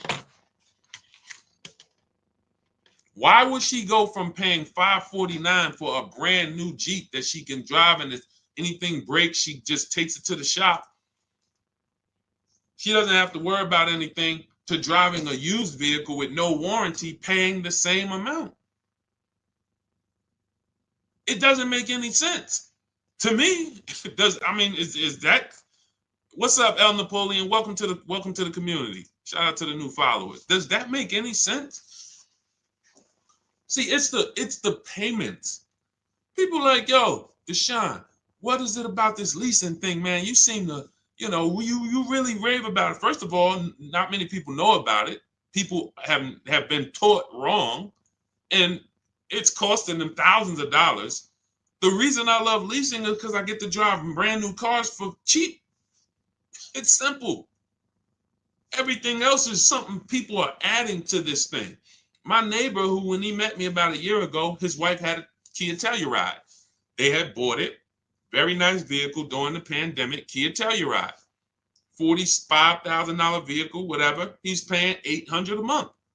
He totals the car. His wife totals the vehicle, and said, his wife said, no, he said, Deshone, I noticed you teach this 8-year rule.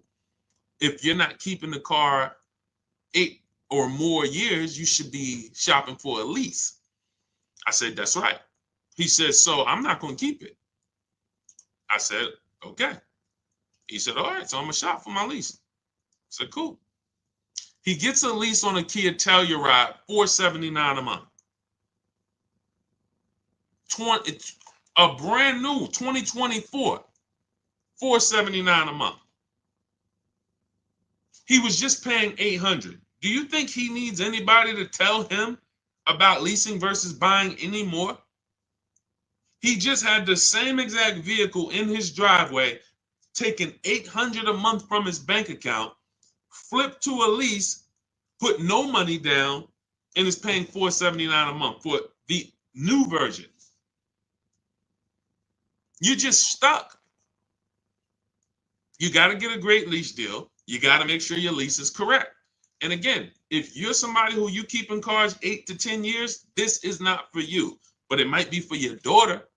It might be for your wife. When I see people, oh man, leasing is a waste of money. I buy my cars and I keep them till the wheels fall off. Okay, what does that have to do with the other people in your house? Is your son, your 19-year-old son doing that? No, he only keep his car. He gonna keep the car for about 4 years while he's in college. And you bought him a used car. Yeah, I bought him a used, like little Hyundai Elantra. How much was it? Oh, I got it for like 16. Okay, what's the car payment? I pay about $350 a month for him. Okay, perfect. So you're gonna pay $350 a month to get your child this used Hyundai Elantra that they're not gonna keep 4 years. They're only gonna keep 4 years when you could have put them into this brand new Hyundai Elantra for $365 a month. Brand new, all the latest safety. If you look at India's deal, $365 a month, no money down, $28,000 vehicle, almost $29,000 vehicle, $365 a month. But you got them driving a vehicle with no warranty. Got to have a tow truck on speed dial because if something breaks, you never know. What's on? Junior's out there, his car broke down. Now you got to call them, and you could have been paying $365 a month, same payment, and had them driving a brand new vehicle. Doesn't make sense. Now I can see if you wanted to go cheap, $2,000, $3,000, $4,000 vehicle, you just want to pay cash. But if you're going to have a payment, some of you should be leasing cars for your children. You should not be buying them old used cars and they're at college. A friend of mine said that. He's like, Deshone, man, I remember my dad got me a Ford Mustang. Man, I was so expensive, man. I said, you know what you could have leased a Ford Mustang for back then? Probably $499. Probably like the Dodge Chargers back then was leasing for $350 a month. People paying $700 for them. I like to buy my cars. So you're gonna pay $700 for that? Yeah, man, but I like to buy it, man. But I'm paying $350. Yeah, but you leasing yours. You realize we could drive the same place? Like, If we wanted to go on vacation to Florida, just drive down there, we can both go. You realize that, right? Yeah, but you leasing yours. You got to get that back in 3 years. This is going to be mine once I finish the loan. And how long is the loan? 6 years. Okay. This is what I've been up against.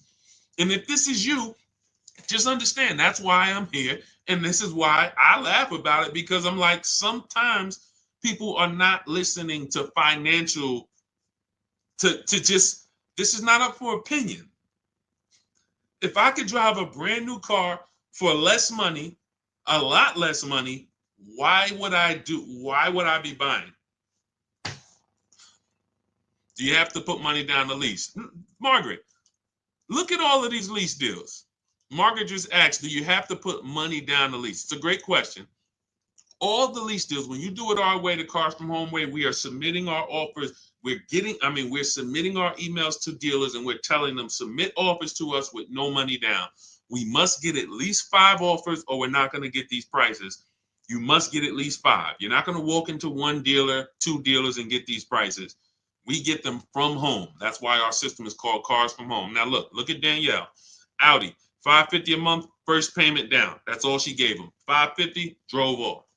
Look at Greg. Look, $56,000 vehicle, $527 a month. Look, he said, I think somebody messed up on the paperwork.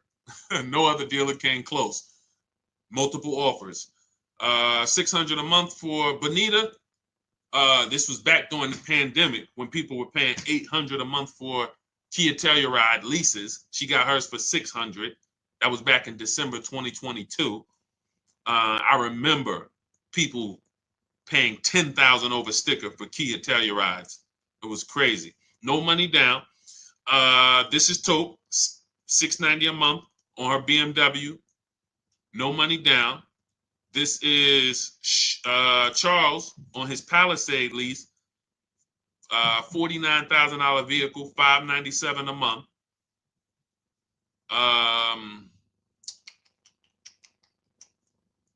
See, all of these offers, look, Zafrina, $579 a month.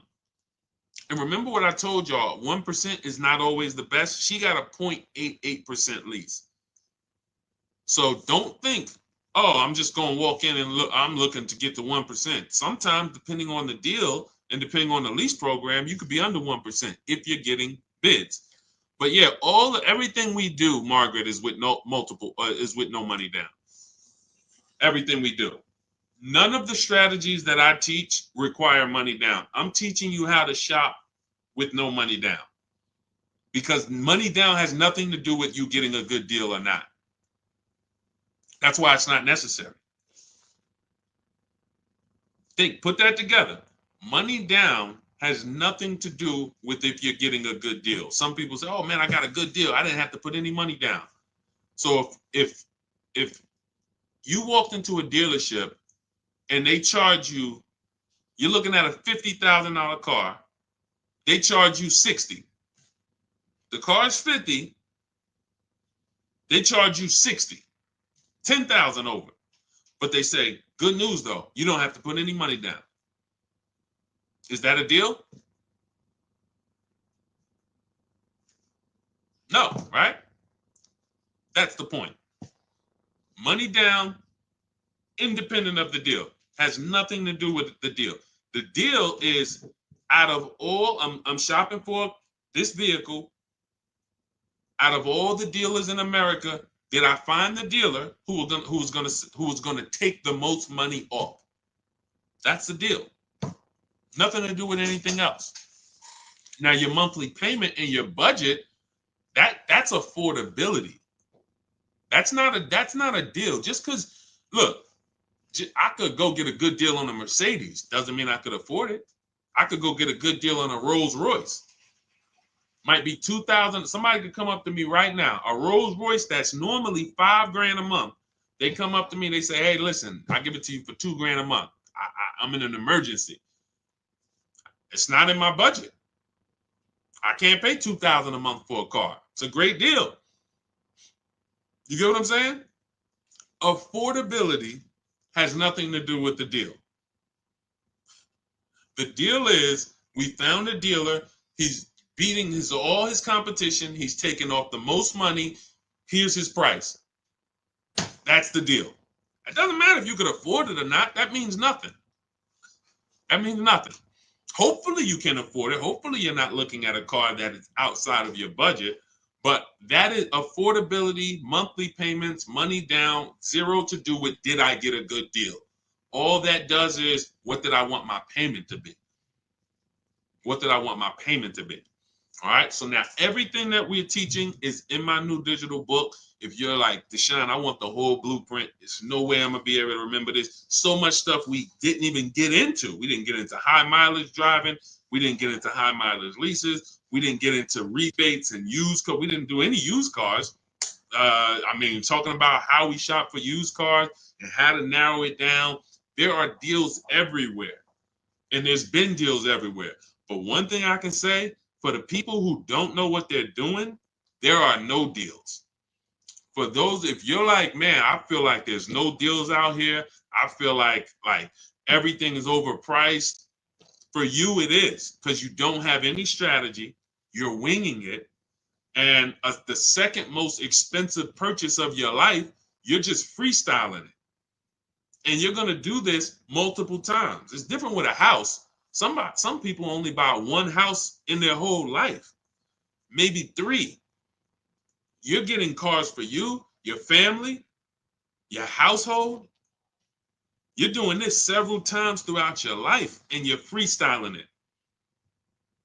That's why you're not going to save the big money. That's why you're not going to have the peace of mind, the buyer's remorse. But if you come out of that, unlearn all of that, the way that they programmed you to car shop, start to stay at home, learn how to make dealers bid, how to make banks bid. That's another thing we didn't go into today. We didn't go into loans or making banks bid for our loan. This is all in my book. So if you guys are like, man, you know what? I want the whole blueprint. Give me the step-by-step. That's Cars from Home. 7 steps to saving time, money, and avoiding dealerships. It's a digital book, so it'll be in your inbox in literally 5 minutes, normally $97.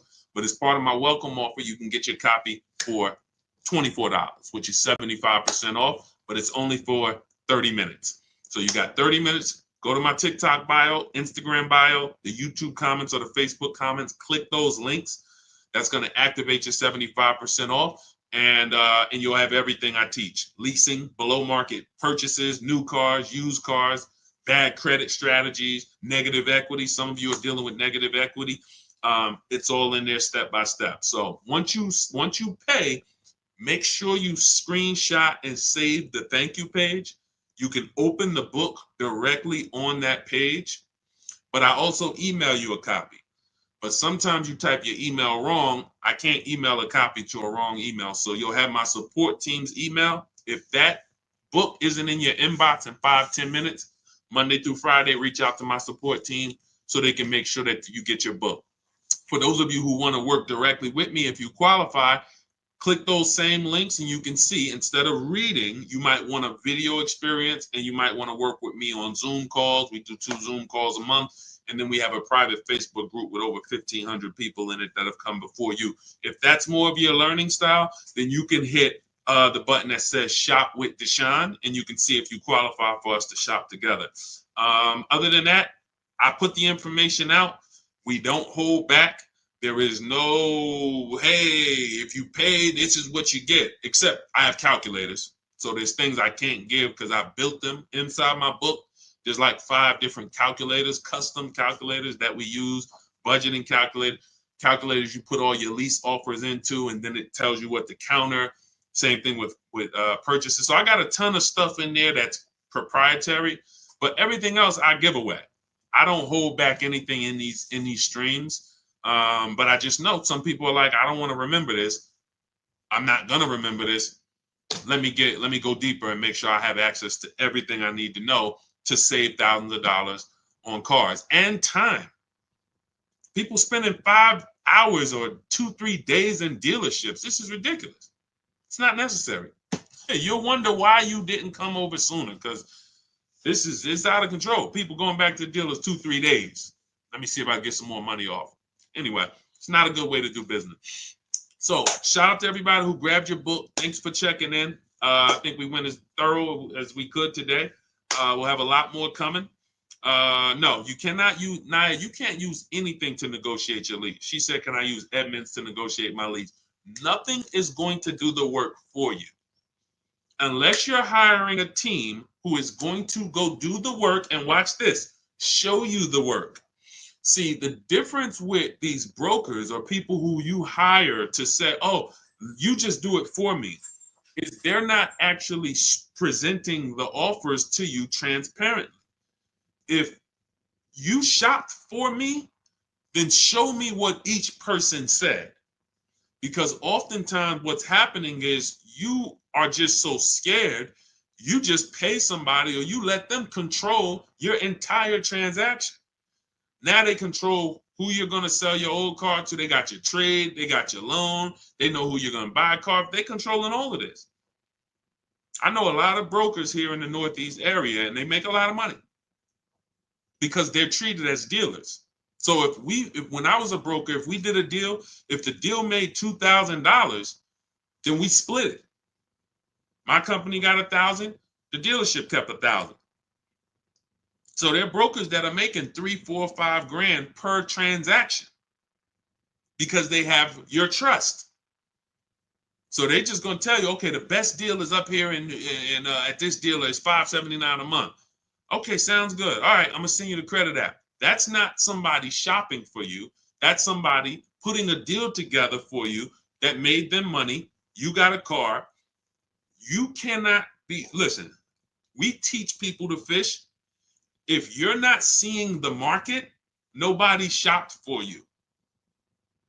If you're not seeing the market, hey, here are all the blue Honda Accords within 100 miles. Here's how we narrowed it down to the top 5. This is the best choices. These have clean title histories. They have great service records, no accidents. These are the things. This is a market. This is how you make a $30,000 decision, a $50,000 decision. So no, I'm not. There's nothing out there that exists where you just say you do it. I mean, we have a shop for you system. I don't promote it because we're only doing it for a couple people. But I would rather you learn to fish because it's not hard. I'm not teaching you to go into dealerships and negotiate with them and remember a bunch of stuff and do battle. I'm teaching you how to stay at home and use a computer. Only people who shouldn't be working with us and still should be out there suffering is people who can't use a computer. God bless you. I can't do anything for you. Can't do anything for you. We created a service where we can eventually scale and shop for you. That's one. But as far as teaching you, you can't use a computer. I can't help you. But 20-year-olds, 30-year-olds, 40-year-olds, 50-year-olds, 60-year-olds who are good with a computer, who can send emails, there's nothing stopping you. Well, you're putting yourself through that whole ordeal to go shop the old way and go do battle and lose a bunch of money, leave the dealership feeling with your head down. For what? For what? It's not necessary. It's not necessary. This is a very simple process. I show all these people for a reason. So you can see it's women here, it's men, it's young women, it's older women, it's single moms, it's introverts. We got it all. We got it all. The difference is these people made a decision that they were going to learn the cars from home way. They were going to start enjoying their car shopping, and they were going to unlearn what the car business had programmed them to do. Car business loves the fact you're going to keep shopping the same way. Keep coming into the dealership, hoping, asking us to take off some money. Come on, take off some money. Keep doing that. Don't change anything. Don't change anything. We make a bunch of money when y'all keep doing this. But you want to help, you want to stop people from making money on you? Stop going into dealerships. Test drive, come home. I'm here for a test drive. Thank you. Can I have your card? I'll call you if I'm interested. You come home, you get your bids from home, you have a great experience. You save a bunch of money. You don't spend more than 30 minutes in a dealership. Best thing in the world. Okay, so it's all in my digital book. You'll have the blueprint, Cars from Home, 7 steps to saving time, money, and avoiding dealerships.